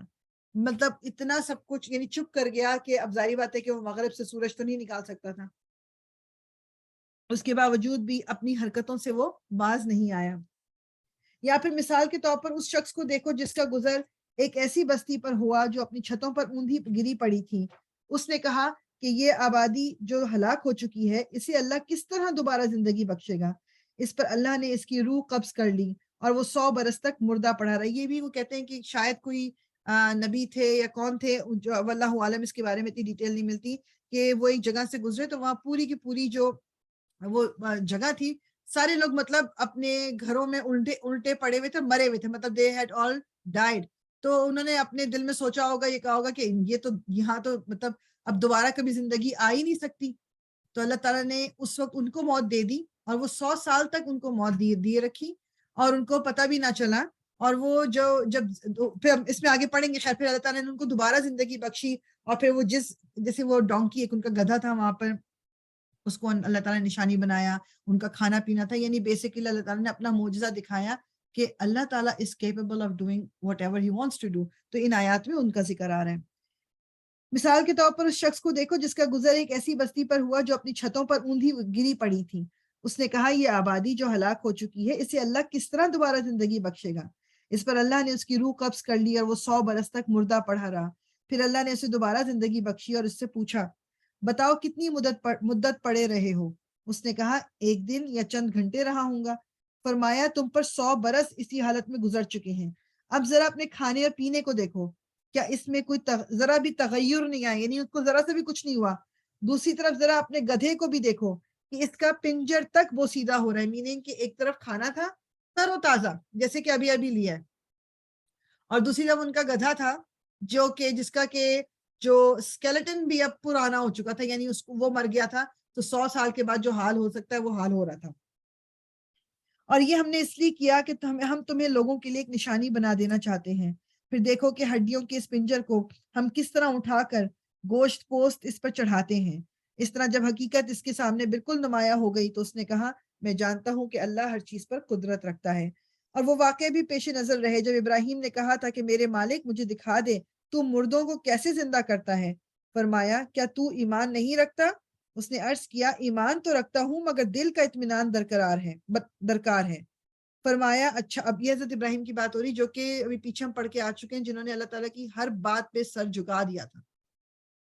اب وہ کیا کہہ رہے ہیں کہ نہیں، میرے دل میں مطلب ویسے کوئی پرابلم نہیں ہے، مجھے بس ایک ہوتا ہے نا کہ اپنی آنکھوں سے کچھ دیکھ لوں تو اس پہ اطمینان ذرا زیادہ ہوتا ہے۔ یہ ہم سب کی ایک ہیومن نیچر ہے، جو چیز آنکھوں سے دیکھتے ہیں اس کا جو امپیکٹ ہوتا ہے وہ سیم امپیکٹ نہیں ہوتا کہ جو کوئی زبانی ہمیں کچھ بتا دے۔ تو اللہ تعالیٰ نے کہا کہ اچھا، تو 4 پرندے لے اور ان کو اپنے سے مانوس کر لے، پھر ان کا ایک ایک جز ایک ایک پہاڑ پر رکھ دینی، 4 پرندے لو، اس کو اپنے آپ سے مانوس کرو، اپنے آپ سے فرینڈلی کر لو، وہ آپ کے عادی ہو جائیں، پھر ان کے ٹکڑے ٹکڑے کر دو، ایک ایک ٹکڑا ڈفرینٹ پہاڑیوں پر رکھ دو، پھر ان کو پکارو، وہ تیرے پاس دوڑے چلے آئیں گے، خوب جان لے کہ اللہ نہایت با اقتدار اور حکیم۔ اور یہی کیا حضرت ابراہیم نے، ان پرندوں کے ٹکڑے کر کے ان کو ڈفرینٹ پہاڑیوں پر رکھ دیا، اس کے بعد ان کو آواز دی، تو وہ پرندوں کہتے یہ کہ وہ ٹکڑے ہر پہاڑی سے اڑ اڑ کے آ رہے تھے اور ان کے پرندے بنتے چلے جا رہے تھے۔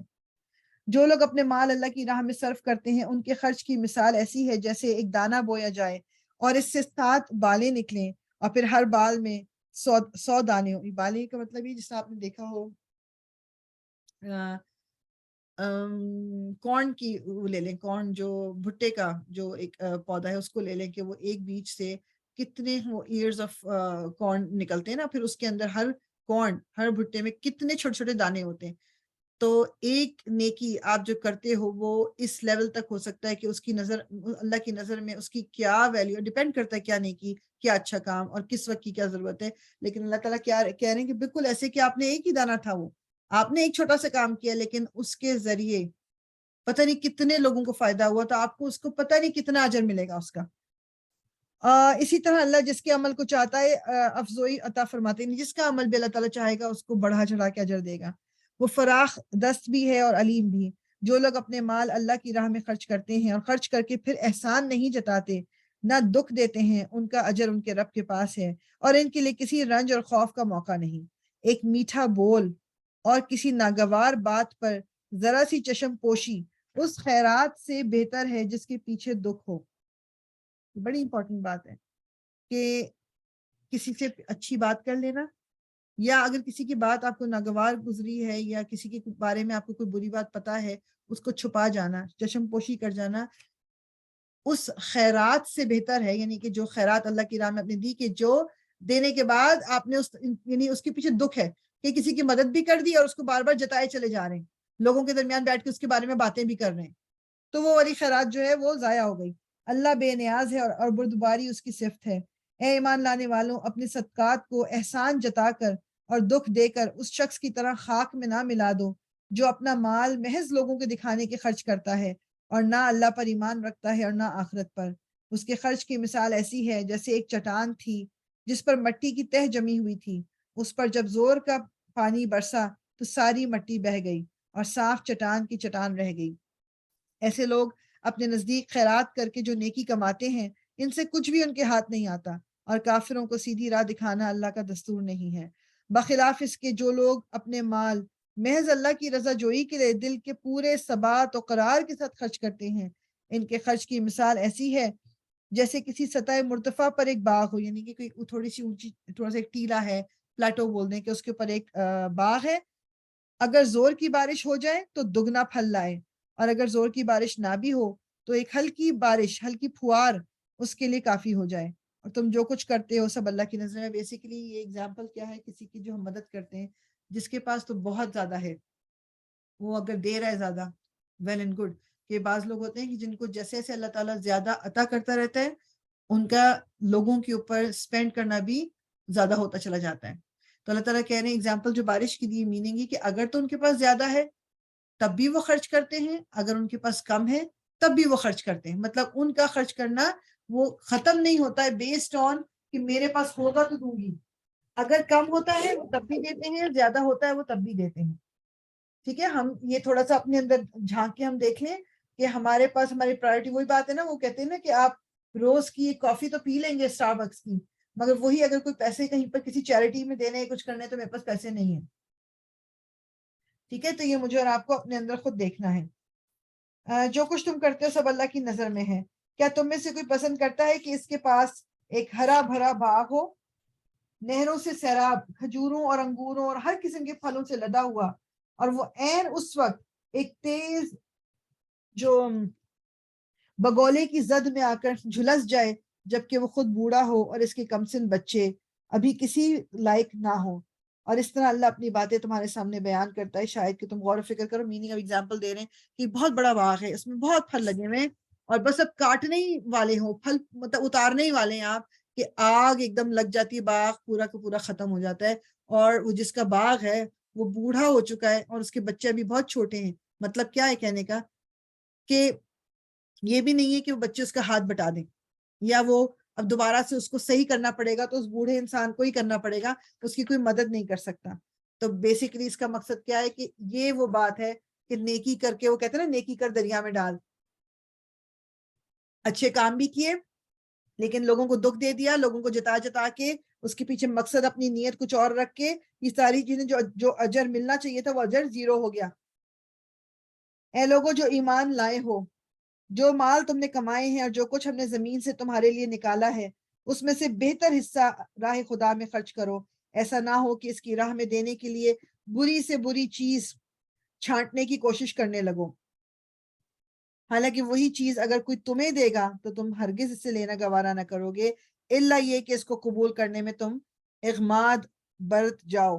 بیسیکلی بات کیا ہے کہ جو ہم لوگ بعض دفعہ جو ہمیں اللہ کی راہ میں دینا ہوتا ہے, کسی کو کپڑے دینے, کچھ دینے, پرانے ترین چیزیں, سڑا ہوا کھانا, مطلب I'm not saying کہ everyone does that, لیکن ہمارے دماغ میں یہ بات ہوتی ہے کہ یہ سوٹ تو میں نے اتنی دفعہ پہن لیا ہے, سب نے دیکھ لیا ہے, تو اب میں اگر کسی کو دے دوں تو چلو ٹھیک ہے, کسی کے کام ہی آ جائے. ٹھیک ہے, تو کبھی کبھی ہمیں یہ سوچ لینا چاہیے کہ اگر یہ جس برے حال کی یہ چیز ہے, کیا ایسا کبھی پاسبل ہے کہ جیسے let's say I'm just giving you an example, کسی دوست نے آپ کو کھانے پہ بلایا ہے, ہماری ٹرینڈ ہے نا, ہم کچھ نہ کچھ چھوٹی موٹی چیز لے آتے ہیں. اب چلے ہاؤس وارمنگ پارٹی ہے, پہلی دفعہ آپ اس کے گھر جا رہے ہیں, کیا آپ کبھی ایسا کرو گے, کبھی بھی ایسا کرو گے کہ آپ اپنے گھر کی کوئی جو ایک استعمال ہوئی ہوئی چیز ہے نا, جو آپ وہ لے کے بیگ میں, گفٹ بیگ میں ڈالو اور وہ اس کو دے دو, کہ آپ کو کیا لگے گا, اس دوست کو کیا لگے گا؟ پہلے تو ہم ایسا کریں گے ہی نہیں. ہاں, نئی رکھی ہوئی چیز ہم دے سکتے ہو, نو پرابلم. استعمال کی ہوئی چیز اول تو ہم دیں گے نہیں, اور اگر ہم دیں گے تو اگلے کو کیا لگے گا؟ تو جب ہم کسی غریب کی مدد کی بات آتی ہے, کسی کو دینے کی بات آتی ہے, تو صرف پرانی چیزیں کیوں یاد آتی ہیں؟ اس کا مطلب یہ نہیں ہے کہ ہم رکھی ہوئی چیزیں اپنی جو بہتر حالت میں, اچھی حالت میں, وہ ہم دے نہیں سکتے. یہ تو ایون ہم فرینڈس میں, فیملی میں بھی ایک دوسرے کے پہن لیتے ہیں. میں بات کر رہی ہوں خراب چیز کو دینے کا, کہ جو چیز آپ کو پتا ہے کہ یہ آپ کو بری بہت لگتی ہے, یہ بہت ہی عجیب چیز ہے, لیکن میں اس کو دے دوں. ایسا کیسے کر سکتے ہیں ہم؟ تو اللہ تعالیٰ کہہ رہے ہیں کہ خود اگر تمہیں دی جاتی تو تم کبھی بھی اس کو خود بڑی برے دل کے ساتھ تم اس کو لیتے. تمہیں جان لینا چاہیے کہ اللہ بے نیاز ہے اور بہترین صفات سے متصف ہے. شیطان تمہیں مفلسی سے ڈراتا ہے اور شرمناک طرز عمل اختیار کرنے کی ترغیب دیتا ہے, مگر اللہ تمہیں اپنی بخشش اور فضل کی امید دلاتا ہے. اللہ بڑا فراخ دست اور دانا ہے, جس کو چاہتا ہے حکمت عطا کرتا ہے, اور جس کو حکمت ملی اسے حقیقت میں بڑی دولت مل گئی. ان باتوں سے صرف وہی لوگ سبق لیتے ہیں جو دانش مند ہیں.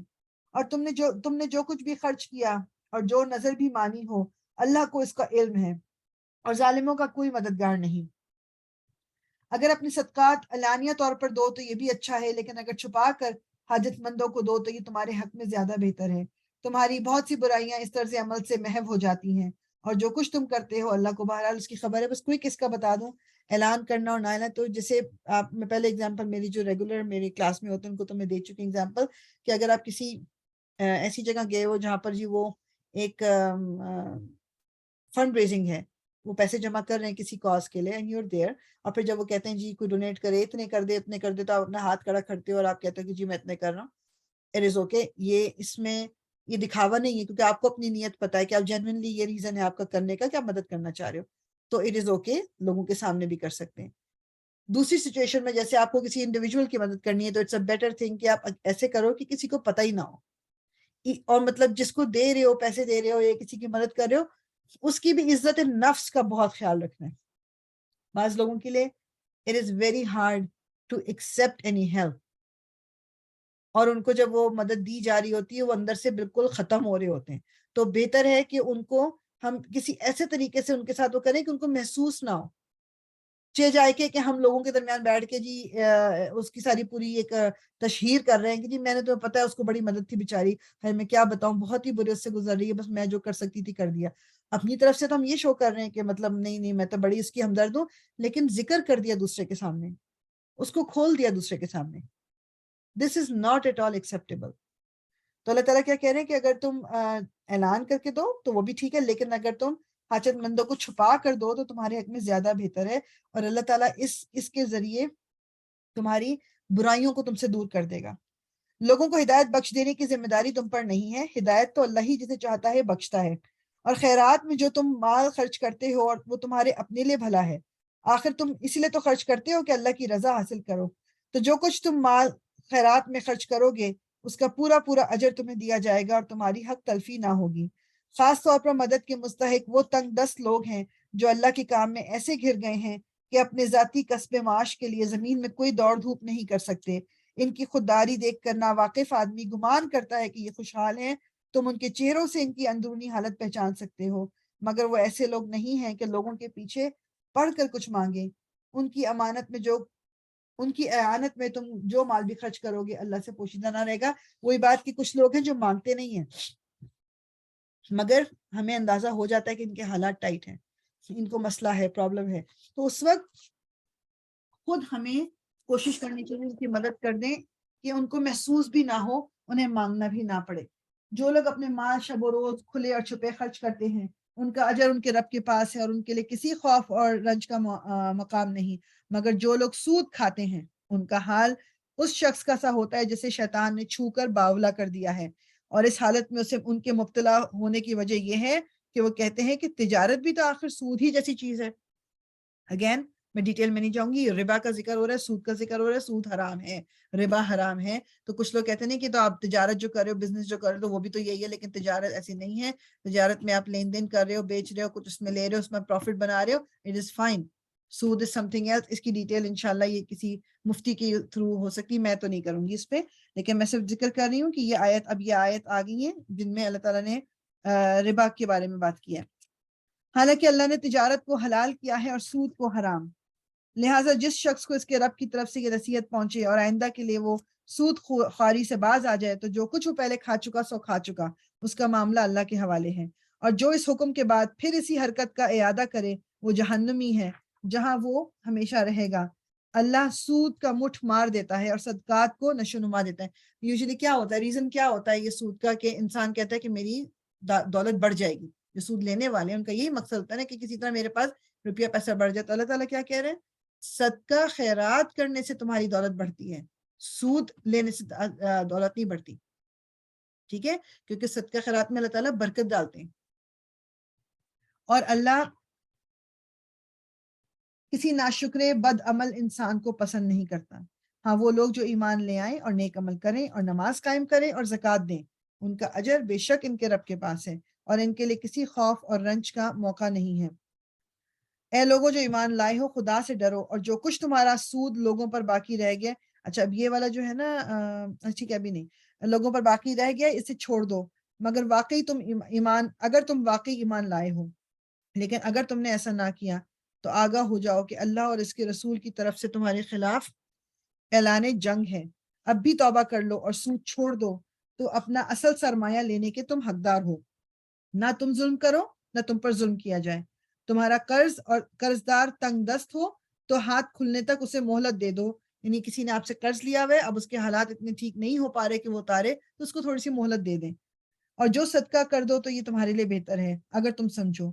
اس دن کی رسوائی اور مصیبت سے بچو جبکہ تم اللہ کی طرف واپس ہوگے، وہاں ہر شخص کو اس کی کمائی ہوئی نیکی یا بدی کا پورا پورا بدلہ دیا جائے گا اور کسی پر ظلم ہرگز نہ ہوگا۔ اب یہ جو یہ آیت ہم کر رہے ہیں یہ آیت دین کہلاتی ہے، یہ دس از دا لانگسٹ آیت of the Quran, this is and almost ہماری ختم ہی ہو رہی سورہ بقرہ، تو دس از آیا نمبر 282، ٹھیک ہے 282 ہے جو لانگسٹ آیا ہے۔ اے لوگوں جو ایمان لائے ہو، جب کسی مقررہ مدت کے لیے تم آپس میں قرض کا لین دین کرو تو اسے لکھ لیا کرو۔ فریقین کے درمیان انصاف کے ساتھ ایک شخص دستاویز تحریر کرے جسے اللہ نے لکھنے پڑھنے کی قابلیت بخشی ہو، اسے لکھنے سے انکار نہیں کرنا چاہیے۔ یعنی اب یہ ہمیں طریقہ بتایا جا رہا ہے کہ جب لین دین ہو ایک دوسرے سے، آپ کچھ بورو کر رہے ہو، اس کو لکھنا ضروری ہے، اور جس کو کسی کو کہا جائے لکھنے کے لیے اسے لکھنے سے انکار نہیں کرنا چاہیے، وہ لکھے، اور املا وہ شخص کرائے جس پر حق آتا ہے، یعنی قرض لینے والا لکھوائے گا اور قرض جو دے رہا ہے وہ لکھے گا، بیسیکلی بس یہ سمجھ لیں۔ اسے اللہ اور اپنے رب سے ڈرنا چاہیے کہ جو معاملہ طے ہوا ہو اس میں کوئی کمی بیشی نہ کرے۔ اب کیا مطلب، یعنی لیٹس سے کہ جو قرض لے رہا ہے وہ شخص جو ہے وہ ان پڑھ ہے، پڑھا لکھا نہیں ہے، اب وہ لکھوا رہے ہیں، لیکن جو لکھنے والا ہے وہ اپنی مرضی کے اماؤنٹ لکھ رہا ہے، وہ اپنی مرضی سے لکھ رہا ہے، کیا لکھ رہا ہے، تو اللہ تعالیٰ کہہ رہے ہیں ایسا کوئی نہ کرے، کمی بیشی نہ کرے، لیکن اگر قرض لینے والا خود نادان ہے یا ضعیف ہو یا لکھوا نہ سکے، املا نہ کرا سکتا ہو، تو اس کا ولی انصاف کے ساتھ املا کرائے، پھر اپنے مردوں میں سے 2 آدمیوں کی اس پر گواہی کر لو، اور اگر 2 مرد نہ ہو تو 1 مرد اور 2 عورتیں ہوں، تاکہ ایک بھول جائے تو دوسری اسے یاد دلا دے۔ یہ وجہ ہے جو کہتے ہیں نا کہ جی عورتوں کی آدھی گواہی کیوں ہے؟ آدھی گواہی اللہ تعالیٰ جانتے ہیں اللہ تعالیٰ نے کیا بنایا ہے۔ سو عورتیں اتنی گھر کے کاموں میں یا دوسرے یا بچوں ایک ٹینڈنسی ہوتی ہے بھول جانے کی، تو اللہ تعالیٰ نے کہا کہ اگر 2 مرد ہو تو ٹھیک، ویل اینڈ گڈ، پھر ان کی گواہی انف۔ اگر 2 مرد نہ ہو تو پھر 1 مرد اور 2 عورتیں جو ہیں وہ گواہی دیں اس جو لکھا جا رہا ہے، کیونکہ اگر ایک بھول جائے تو دوسری اس کو یاد دلا دے۔ یہ گواہ ایسے لوگوں میں سے ہونے چاہیے جن کی گواہی تمہارے درمیان مقبول ہو، یعنی کہ اچھے لوگ، ڈیسنٹ لوگ ہوں۔ گواہوں کو جب گواہ بننے کے لیے کہا جائے تو انہیں انکار نہیں کرنا چاہیے، معاملہ خواہ چھوٹا ہو یا بڑا۔ میعاد کی تعین کے ساتھ اس کی دستاویز لکھوا لینے میں تساہل نہ کرو، یعنی کہ وہ یہ کیا کہتے ہیں اس کو جو دیر سے کام کرتے ہیں، سستی نہ کرو۔ تو یعنی کہ اس معاملے کو لکھوانے میں سستی سے کام مت لو، ڈیٹ بھی لکھی جائے، اماؤنٹ بھی لکھی جائے، جو تمام معاملات ہیں اس کی وہ سب کچھ لکھا جائے۔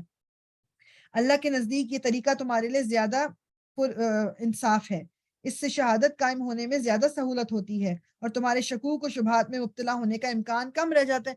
مطلب لکھا جب نہیں جاتا تو اب میں کہہ رہی ہوں کہ آپ نے مجھ سے 50 لیے ہیں، آپ کہیں کہ نہیں جی میں نے 30 لیے ہیں، اب پروف کیا ہے؟ میں کہہ رہی ہوں جی میں صحیح ہوں، آپ کہہ رہی ہیں آپ صحیح ہیں، تو لکھنا اس لیے ضروری ہے کہ یہ شہادت بن جاتی ہے۔ ہاں، جو تجارتی لین دین دست بدست تم لوگ آپس میں کرتے ہو، اس کو نہ لکھا جائے تو کوئی حرج نہیں، یعنی کہ میننگ کہ آپ نے 10 روپے دیے، $10 دے کے اور آپ نے فوراً کوئی چیز خرید دی، اب وہ لکھا جائے نہ لکھا جائے ڈزنٹ میٹر، کیونکہ وہ تو ٹرانزیکشن کمپلیٹ ہو گئی ہے۔ مگر تجارتی معاملے طے کرتے وقت گواہ کر لیا کرو، تب کاتب اور گواہ کو ستایا نہ جائے، ایسا کرو گے تو گناہ کا ارتکاب کرو گے۔ اللہ کے غضب سے بچو، وہ تم کو صحیح طریقہ عمل کی تعلیم دیتا ہے اور اسے ہر چیز کا علم ہے۔ اگر تم سفر کی حالت میں ہو اور دستاویز لکھنے کے لیے کوئی کاتب نہ ملے تو رہن بالقبض پر معاملہ کرو، یعنی اب آپ سفر میں تھے، کسی ایسی جگہ پہ ہیں جہاں کوئی لکھنے والا نہیں ملا، آپ کو کوئی چیز کی ضرورت ہے تو رہن رکھ لیں، میننگ کہ مجھے آپ سے پیسے چاہیے تو میں آپ سے کہوں اچھا جی میری یہ چوڑیاں رکھ لیں اور مجھے پیسے دے دیں، میں جب آپ کے پیسے واپس کروں گی تو آپ چوڑیاں مجھے دے دینا واپس، اس کو رہن بالقبض کہتے ہیں۔ اگر تم میں سے کوئی شخص دوسرے پر بھروسہ کر کے اس کے ساتھ کوئی معاملہ کرے تو جس پر بھروسہ کیا گیا ہے اسے چاہیے کہ امانت ادا کرے اور اللہ یعنی اپنے رب سے ڈرے، اور شہادت ہرگز نہ چھپاؤ، جو شہادت چھپاتا ہے اس کا دل گناہ میں آلودہ ہے اور اللہ تمہارے اعمال سے بے خبر نہیں ہے۔ آسمانوں اور زمین میں جو کچھ ہے سب اللہ کا ہے، تم اپنے دل کی باتیں خواہ ظاہر کرو یا چھپاؤ، اللہ بہرحال ان کا حساب تم سے لے لے گا۔ پھر اسے اختیار ہے، جسے چاہے معاف کر دے اور جسے چاہے سزا دے، وہ ہر چیز پر قدرت رکھتا ہے۔ اب اس کے بعد جو ہے آیہ نمبر 285 286 دو آیتیں ہیں سورہ بقرہ کی، یہ کہتے ہیں کہ یہ اللہ تعالیٰ نے رسول اللہ صلی اللہ علیہ وسلم کو جب معراج پہ آپ گئے تھے تو اس وقت اللہ تعالیٰ نے عطا کی تھی ان کو یہ دونوں آیتیں۔ ایک اور اوپینین بھی ملتا ہے کہ آپ مکہ میں ہی تھے اور آپ نے آواز سنی اور ایک فرشتہ آیا اور آپ کو کہا گیا کہ یہ وہ فرشتہ ہے جو آج سے پہلے کبھی زمین پہ نہیں آیا، اور آواز جو آئی تھی وہ آپ کو دروازہ کھلنے کی آئی جو اوپر جنت کا، اور پھر یہ آپ کو 2 آیتیں دی گئی تھی، واللہ عالم۔ Again this is one of those things کہ ہمارا اس کے ایمان بس یہ ہے کہ ہاں جی اللہ تعالیٰ کی طرف سے یہ 2 آیتیں ایک اسپیشل وہ ہیں، اور ان کو رات کو سونے سے پہلے پڑھنے کی ان کی بہت زیادہ ریکمنڈیشن ہے رسول اللہ صلی اللہ علیہ وسلم کی کہ یہ انسان کے لیے کافی ہو جائیں گی۔ تو بات کافی کو علماء نے کچھ اس طرح ایکسپلین کیا کہ یہ اتنا اجر دیں گی کہ جو انسان اٹھ کے تہجد پڑھتا ہے، تو ایک مطلب یہ بھی ہو سکتا ہے۔ ایک کافی ہو جانے کا یہ وہ کہتے ہیں کہ جی مطلب پروٹیکشن کے لیے اور انسان کی جو مطلب ہر آفت سے بلا سے بچانے کے لیے یہ انسان کے کام آئیں گی، تو اس کو میمورائز کر لیں، اس کو یاد کر لیں۔ رسول اس ہدایت پر ایمان لایا جو اس کے رب کی طرف سے اس پر نازل ہوئی ہے، اور جو لوگ اس رسول کے ماننے والے ہیں انہوں نے بھی اس ہدایت کو دل سے تسلیم کر لیا۔ یہ سب اللہ اور اس کے فرشتوں اور اس کی کتابوں اور اس کے رسولوں کو مانتے ہیں، اور ان کا قول یہ ہے کہ ہم اللہ کے رسولوں کو ایک دوسرے سے الگ نہیں کرتے، ہم نے حکم سنا اور اطاعت قبول کی۔ مالک ہم تجھ سے خطا بخشی کے طالب ہیں اور ہمیں تیری ہی طرف پلٹنا ہے۔ اللہ کسی متنفس پر اس کی مقدرت سے بڑھ کر ذمہ داری کا بوجھ نہیں ڈالتا۔ ویری امپورٹنٹ، لا یکلف اللہ نفسا الا وسعها، اللہ تعالیٰ کسی کی بھی کیپیسٹی سے زیادہ اس کے اوپر برڈن نہیں ڈالتا. اپنے آپ کو ہمیشہ ریمائنڈ کراتے رہیں. جب کسی مشکل میں بالکل پھنس جائیں نا اور آپ کہیں کہ میرے ساتھ ہی ایسا کیوں ہو رہا ہے, تو اس وقت اپنے آپ کو یہ بتائیں کہ اللہ تعالیٰ جانتا ہے میری کیپیسٹی کتنی ہے, اس سچویشن کو میں کر سکتی ہوں ہینڈل, اس لیے مجھے اس سچویشن میں ڈالا گیا, کسی اور کو نہیں ڈالا گیا. ٹھیک ہے, یہ اللہ تعالیٰ کیونکہ قرآن میں خود کہہ رہے ہیں لا یکلف اللہ نفسا الا وسعها, اللہ کسی متنفس پر اس کی قدرت یعنی اس کی طاقت کی زیادہ ذمہ داری کا بوجھ نہیں ڈالتا. ہر شخص نے جو نیکی کمائی ہے اس کا پھل اسی کے لیے ہے, اور جو بدی سمیٹی ہے اس کا وبال اسی پر ہے. اے ایمان لانے والوں تم یوں دعا کیا کرو, اے ہمارے رب ہم سے بھول چوک میں جو قصور ہو جائیں ان پر گرفت نہ کر. مالک ہم پر وہ بوجھ نہ ڈال جو تو نے ہم سے پہلے لوگوں پر ڈالے تھے. پروردگار جس بوجھ کو اٹھانے کی طاقت ہم میں نہیں ہے وہ ہم پر نہ رکھ. ہمارے ساتھ نرمی کر, ہم سے درگزر فرما, ہم پر رحم کر, تو ہمارا مولا ہے, کافروں کے مقابلے میں ہماری مدد فرما. آمین یا رب العالمین. واعف عنا واغفر لنا وارحمنا, یعنی اللہ تعالیٰ تو ہمیں معاف فرما دے, تو ہمیں ہمارے سے درگزر فرما دے اور ہم پر رحم فرما. یہ جو ہے نا ان دو آیتوں کو ضرور یاد کر لیں کہ اللہ تعالیٰ تو ہم سے اس چیز پہ ہماری پکڑ نہ کرنا جو ہمارے کنٹرول میں ہی نہیں ہے. جیسے اللہ تعالیٰ نے یہ رحمت کی ہے جو امت محمدیہ پہ کہ اگر ہمارے دل میں کوئی برا خیال آیا ہے کسی کے بارے میں لیکن ہم نے اس کے اوپر عمل نہیں کیا تو اس پہ ہماری پکڑ نہیں ہے. سوچ کو کنٹرول میں رکھیں, برے خیالات نہ لانے دیں دل کے اندر, دماغ کے اندر, اور اپنے آپ کو انسان اوائڈ کریں چیزوں کو. لیکن اگر کبھی خیال آ گیا مگر آپ نے اس پہ عمل نہیں کیا تو اٹس آل گڈ, اس کا اجر لکھا جاتا ہے. یہ ہے اللہ تعالیٰ کی مہربانی ہمارے اوپر. جناب یہ ہماری سورہ بقرہ جو ہے وہ ختم ہوئی ہے. انشاءاللہ شروع کروں گی میں آل عمران, تھوڑا ٹائم ہمارے پاس ہے. سورہ آل عمرانی پہلے بھی میں نے جب شروع میں بتایا تھا کہ سورہ بقرہ اور سورہ آل عمران یہ پیر ہے, ان کو زہراوین بھی کہتے ہیں, جو انسان کی شفاعت کے لیے اللہ تعالیٰ کے پاس آئیں گی روز قیامت. ان کو ریگولر روٹین میں پڑھنے کا وہ ہمیں کہا جاتا ہے, اور یہ ان کے جو کافی سملر ٹاپکس بھی ہیں. اور ایک چیز جو ان میں تھوڑی سی ڈفرینٹ ہے وہ کیا کہ سورہ بقرہ میں آپ نے بار بار ذکر سنا بنی اسرائیل یہودی, اس میں آپ کو زیادہ جو ذکر ملے گا وہ عیسائیوں کا ملے گا, نصرانیوں کا.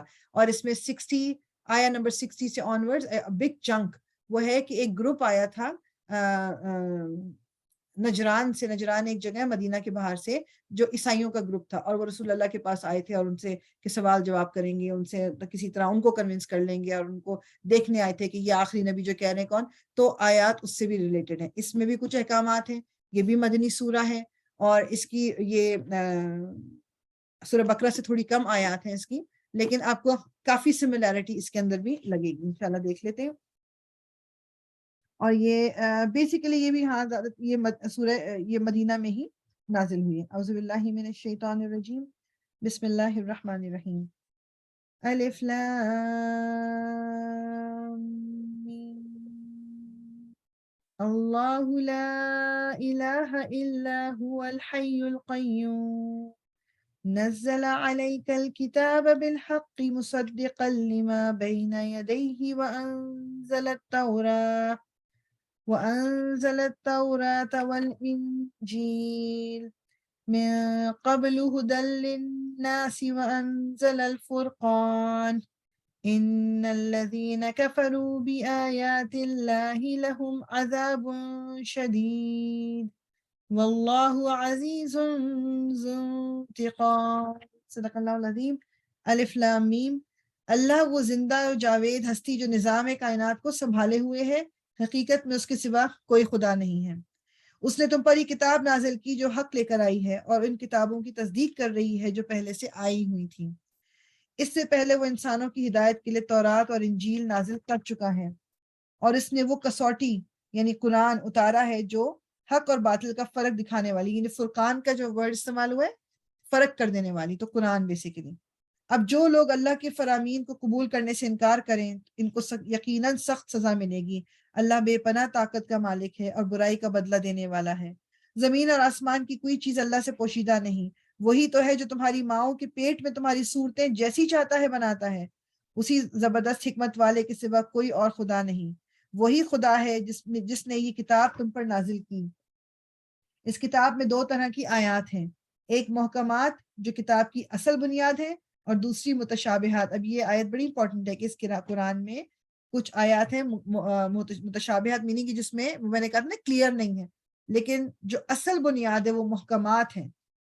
جن لوگوں کے دلوں میں ٹیڑھ ہے وہ فتنے کی تلاش میں ہمیشہ متشابہات ہی کے پیچھے پڑے رہتے ہیں اور ان کو معنی پہنانے کی کوشش کیا کرتے ہیں، حالانکہ ان کا حقیقی مفہوم اللہ کے سوا کوئی نہیں جانتا۔ بخلاف اس کے جو لوگ علم میں پختہ کار ہیں وہ کہتے ہیں کہ ہمارا ان پر ایمان ہے، یہ سب ہمارے رب کی ہی طرف سے، یعنی کہ جو راسخون فی العلم کا ورڈ استعمال ہوا ہے کہ جو علم جن کے پاس ہے، جو شعور رکھتے ہیں، وہ قرآن کے محکمات پہ فوکس کرتے ہیں، جو کلیئر باتیں ہیں جو اللہ تعالیٰ نے حکم دیے ہوئے، وہ متشابہات کے پیچھے نہیں پڑتے کہ اچھا جی وہ اصحاب کہف کا میں نے اگزامپل دی تھی لاسٹ ٹائم کہ کتنے لوگ تھے، یا وہ ابھی سورہ یاسین میں آئے گا نا کہ وہ دور سے ایک شخص دوڑتا ہوا آیا، تو بعض لوگ کہتا جی وہ شخص کون تھا، کہتے ہیں کہ وہ یہ تھا۔ ہمیں ضرورت نہیں جاننے کی۔ تو جن لوگوں کے دل میں ٹیڑھ ہوتی ہے وہ کرتے ہیں، جن کے پاس علم ہوتا ہے وہ کہتے ہیں کہ یہ سب ہمارے رب کی طرف سے ہے۔ اور یہ سچ یہ ہے کہ کسی چیز سے صحیح سبق صرف دانش مند لوگ ہی حاصل کرتے ہیں۔ وہ اللہ سے دعا کرتے رہتے ہیں کہ پروردگار جب تو ہمیں سیدھے راستے پر لگا چکا ہے تو پھر کہیں ہمارے دلوں کو کجی میں مبتلا نہ کر دیجو۔ یہ جو دعا ہے اس کو یاد کر لیں اگر یاد ابھی تک نہیں کی ہوئی۔ ربنا لا تزغ قلوبنا بعد اذ ہدیتنا وہب لنا من لدنک رحمہ انک انت الوہاب۔ بیسیکلی یہ آیہ نمبر 8، ٹھیک ہے، آیہ نمبر 8 یہ دعا ہے، بہت بہت امپورٹنٹ کہ اللہ تعالیٰ جب ایک دفعہ ہمارے دل تو سیدھے راستے پر لگا دے تو دوبارہ اس کو ٹیڑھی طرف نہ لگانا، مطلب یعنی ہمیں ہدایت دینے کے بعد ہم سے ہدایت نہ لے لینا اور اپنے پاس سے ہم پہ رحمت نازل کر، بے شک تو ہی دینے والا ہے، حقیقت میں تو ہی دینے والا ہے، فیاض حقیقی ہے یعنی تو ہی دینے والا ہے۔ پروردگار تو یقیناً سب لوگوں کو ایک روز جمع کرنے والا ہے جس کے آنے میں کوئی شبہ نہیں، تو ہرگز اپنے وعدے سے ٹلنے والا نہیں۔ جن لوگوں نے کفر کا رویہ اختیار کیا ہے انہیں اللہ کے مقابلے میں نہ ان کا مال کچھ کام دے گا نہ اولاد، وہ دوزخ کا ایندھن بن کر رہیں گے۔ ان کا انجام ویسا ہی ہوگا جیسے فرعون کے ساتھیوں اور ان سے پہلے کے نافرمانوں کا ہو چکا ہے کہ انہوں نے آیات الہی کو جھٹلایا۔ نتیجہ یہ ہوا کہ اللہ نے ان کے گناہوں پر انہیں پکڑ لیا، اور حق یہ ہے کہ اللہ سخت سزا دینے والا ہے۔ بس اے محمد جن لوگوں نے تمہاری دعوت کو قبول کرنے سے انکار کر دیا ہے ان سے کہہ دو کہ قریب ہے وہ وقت جب تم مغلوب ہو جاؤ گے اور جہنم کی طرف ہانکے جاؤ گے، اور جہنم بڑا ہی برا ٹھکانہ ہے۔ تمہارے لیے ان 2 گروہوں میں ایک نشان عبرت تھا جو بدر میں ایک دوسرے سے نبرد آزما ہوئے، ایک گروہ اللہ کی طرف راہ میں لڑ رہا تھا اور دوسرا گروہ کافر تھا۔ دیکھنے والے بچشمے سر دیکھ رہے تھے کہ کافر گروہ مومن گروہ سے دو چند، وہ میں پہلے بتا چکی ہوں، غزوہ بدر جو ہوئی تھی جو پہلی جنگ تھی مدینہ آ کے، اس میں مسلمان صرف 313 یا 15 تھے اور 1000 کے قریب جو تھے نان مسلمس تھے، کافر تھے، مشرک مکہ والے۔ تو اب لڑائی ظاہری بات ہے سب کے دماغ میں تو یہی کہ یہ تو مسلمان تو ختم ملیا میٹ ہو جائیں گے، لیکن اللہ تعالیٰ کہہ رہے ہیں اس میں تمہارے لیے یہ ایگزامپل تھا، ایک عبرت تھی کہ ڈر خوف تو تھا مگر پھر اللہ تعالیٰ نے فرشتوں کے ذریعے مسلمانوں کی مدد کروائی تھی اور مسلمان وہ جنگ جیتے تھے۔ مگر نتیجے نے ثابت کر دیا کہ اللہ اپنی فتح و نصرت سے جس کو چاہتا ہے مدد دیتا ہے۔ دیدہ بینا رکھنے والوں کے لیے اس میں بڑا سبق پوشیدہ ہے۔ لوگوں کے لیے مرغوبات نفس یعنی کہ لوگوں کو جو چیزیں پسند ہیں وہ کیا ہیں؟ عورتیں، اولاد، سونے چاندی کے ڈھیر، چیدہ گھوڑے، مویشی اور زرعی زمینیں۔ اب یہاں پر وہ علماء یہ کہتے ہیں کہ گھوڑے ظاہری بات ہے کہ اب ہمیں اتنا گھوڑوں کا کیا وہ، لیکن اس کو آپ سمجھ لیں جو گاڑیاں ہیں، بڑی بڑی گاڑیاں، نئی نئی گاڑیاں، برانڈ ڈفرینٹ، تو اس سونے چاندی، عورتیں، مطلب بیسیکلی اٹریکشن کی چیزیں ہیں یہ ساری، بڑی خوش آئند بنا دی گئی ہیں، مگر یہ سب دنیا کی چند روزہ زندگی کے سامان ہیں، حقیقت میں جو بہتر ٹھکانہ ہے وہ تو اللہ کے پاس ہے۔ کہو میں تمہیں بتاؤں کہ ان سے زیادہ اچھی چیز کیا ہے جو یعنی ابھی جو چیزیں اللہ تعالیٰ نے اوپر گنا دی، عورتیں، زیور، گھوڑے اور زمینیں اور مویشی، کہ ان سے بہتر کیا چیز ہے کہ جو لوگ تقوی کی روش اختیار کریں ان کے لیے ان کے رب کے پاس باغ ہیں جن کے نیچے نہریں بہتی ہوں گی اور وہاں انہیں ہمیشگی کی زندگی حاصل ہوگی، پاکیزہ بیویاں ان کی رفیق ہوں گی اور اللہ کی رضا سے وہ سرفراز ہوں گے۔ اللہ اپنے بندوں کے رویے پر گہری نظر رکھتا ہے۔ یہ وہ لوگ ہیں جو کہتے ہیں کہ مالک ہم ایمان لائے، ہماری خطاؤں سے درگزر فرمائیے اور ہمیں آتش دوزخ سے بچا لیں۔ یعنی کیا ہے؟ یقولون ربنا اننا آمنا فاغفر لنا ذنوبنا وقنا عذاب النار، یہ آیہ نمبر 16، یہ بھی دعا ہے، آیہ نمبر 16۔ یہ لوگ صبر کرنے والے ہیں، راست باز ہیں، فرما بردار اور فیاض ہیں، اور رات کی آخری گھڑیوں میں اللہ سے مغفرت کی دعائیں مانگتے ہیں۔ یہ میں ہمیشہ ریمائنڈ کراتی ہوں، میرے لیے بھی ریمائنڈر ہے، آپ کے لیے بھی ریمائنڈر ہے کہ آیہ نمبر 17 جو ہے، کہ جو پیچھے اللہ تعالیٰ نے 16 میں کہا ہے نا کہ جو بہتر چیز کیا ہے کہ تقوی اختیار کرو، تو اللہ تعالیٰ نے نشانی بتا دی کہ وہ لوگ جو اللہ کا تقوی اختیار کرتے ہیں وہ کون کون لوگ ہیں۔ صدیقین والصادقین والقانتین والمنفقین والمستغفرین بالاسحار، یعنی جو لوگ راست بات سچ بولتے ہیں، فرما بردار ہیں، فیاض ہیں، مطلب دیتے دلاتے ہیں اللہ کی راہ میں، اور رات کی آخری گھڑیوں میں اللہ سے مغفرت کی دعائیں مانگتے ہیں۔ اللہ نے خود شہادت دی ہے کہ اس کے سوا کوئی خدا نہیں ہے، اور یہی شہادت فرشتوں اور سارے صاحب علم لوگوں نے دی۔ وہ انصاف پر قائم ہیں، اس زبردست حکیم کے سوا فی الواقع کوئی خدا نہیں ہے۔ اللہ کے نزدیک دین صرف اسلام ہے۔ اس دین سے ہٹ کر جو مختلف طریقے ان لوگوں نے اختیار کیے جنہیں کتاب دی گئی تھی، ان کے اس طرز عمل کی کوئی وجہ اس کے سوا نہ تھی کہ انہوں نے علم آ جانے کے بعد آپس میں ایک دوسرے پر زیادتی کرنے کے لیے ایسا کیا۔ اور جو کوئی اللہ کے احکام و ہدایت کی اطاعت سے انکار کر دے، اللہ کو اس سے حساب لیتے کچھ دیر نہیں لگتی۔ اب اگر یہ لوگ تم سے جھگڑا کریں تو ان سے کہو، میں نے اور میرے فالوورز، میرے جو پیرووں نے تو اللہ کے آگے سر تسلیم خم کر دیا ہے۔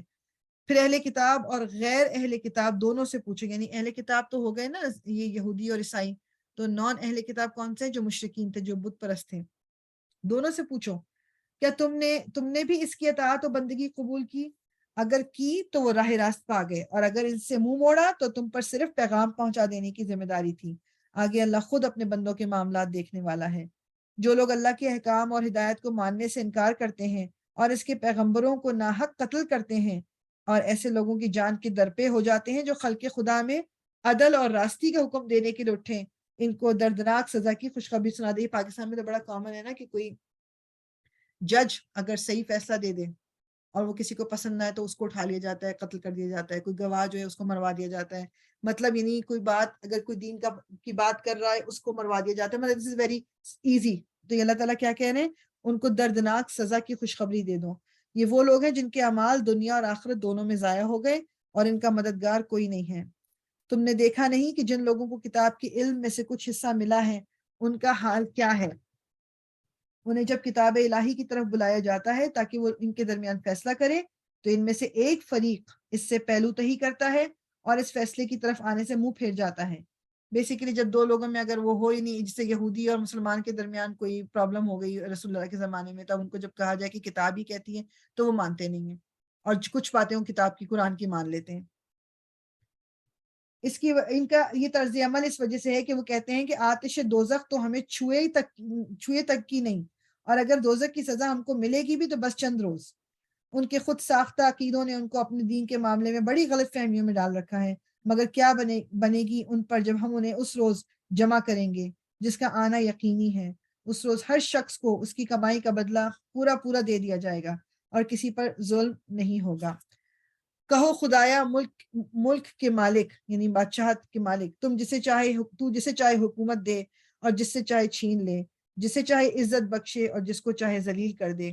بھلائی تیرے اختیار میں ہے، بے شک تو ہر چیز پر قادر ہے۔ یہ جو ہے نا یہ مالک الملک تؤتی الملک من تشاء وتنزع الملک ممن تشاء وتعز من تشاء وتذل من تشاء، کہ یعنی عزت بھی تو دے سکتا ہے، عزت تو لے سکتا ہے۔ تو یہ آیت سے مجھے کیا میسج لینا ہے کہ میں جو ڈرتی ہوں کہ بعض دفعہ کہ اچھا میری عزت ہی نہ ختم ہو جائے اگر میں دین پہ چلی، یا میں نے کوئی اچھی بات کر دی، یا بعض دفعہ مختلف ریزنز کی وجہ سے ہمیں لگتا ہے کہ اللہ میری تو بالکل ہی بے عزتی ہو گئی۔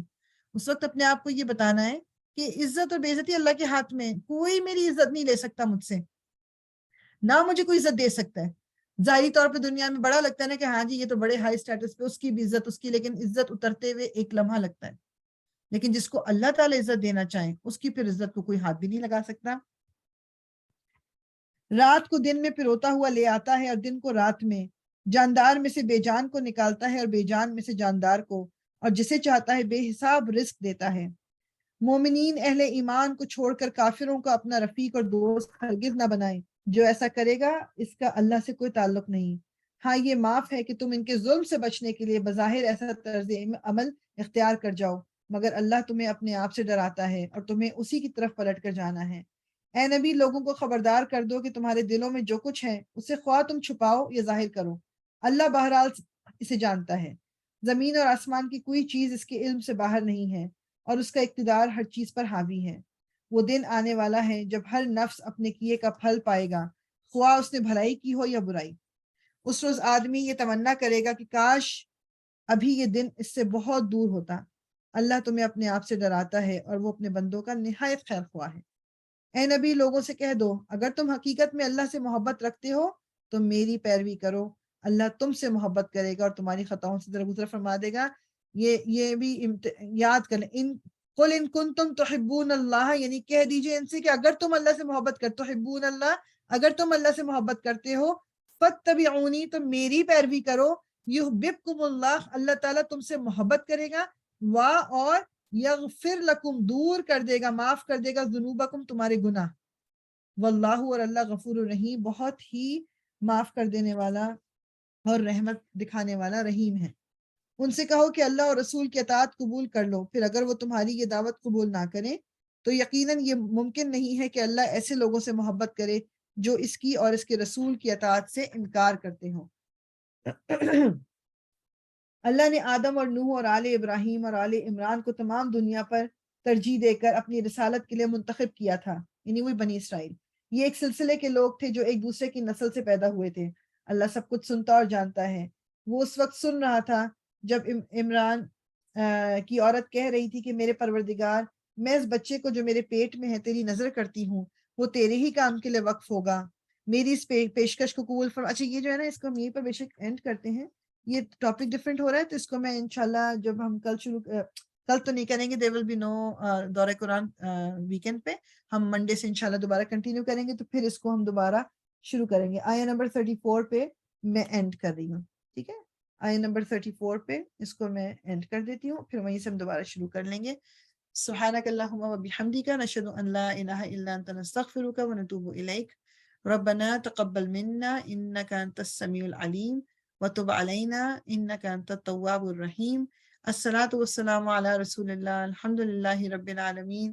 اللہ تعالیٰ جو کچھ بھی ہم نے پڑھا ہے اسے قبول فرما لے، ہماری غلطیوں کو معاف فرما دے، اور جو کچھ بھی رسول اللہ صلی اللہ علیہ وسلم نے تجھ سے مانگا ہمیشہ جس میں ہماری بہتری ہے، وہ تو ہمیں بھی عطا فرما دے، آمین یا رب العالمین۔ جزاک اللہ خیرن سب کو۔ ایک بات مجھے یہ کہنی تھی کہ ایک سیکنڈ اس کو سٹاپ کر دوں۔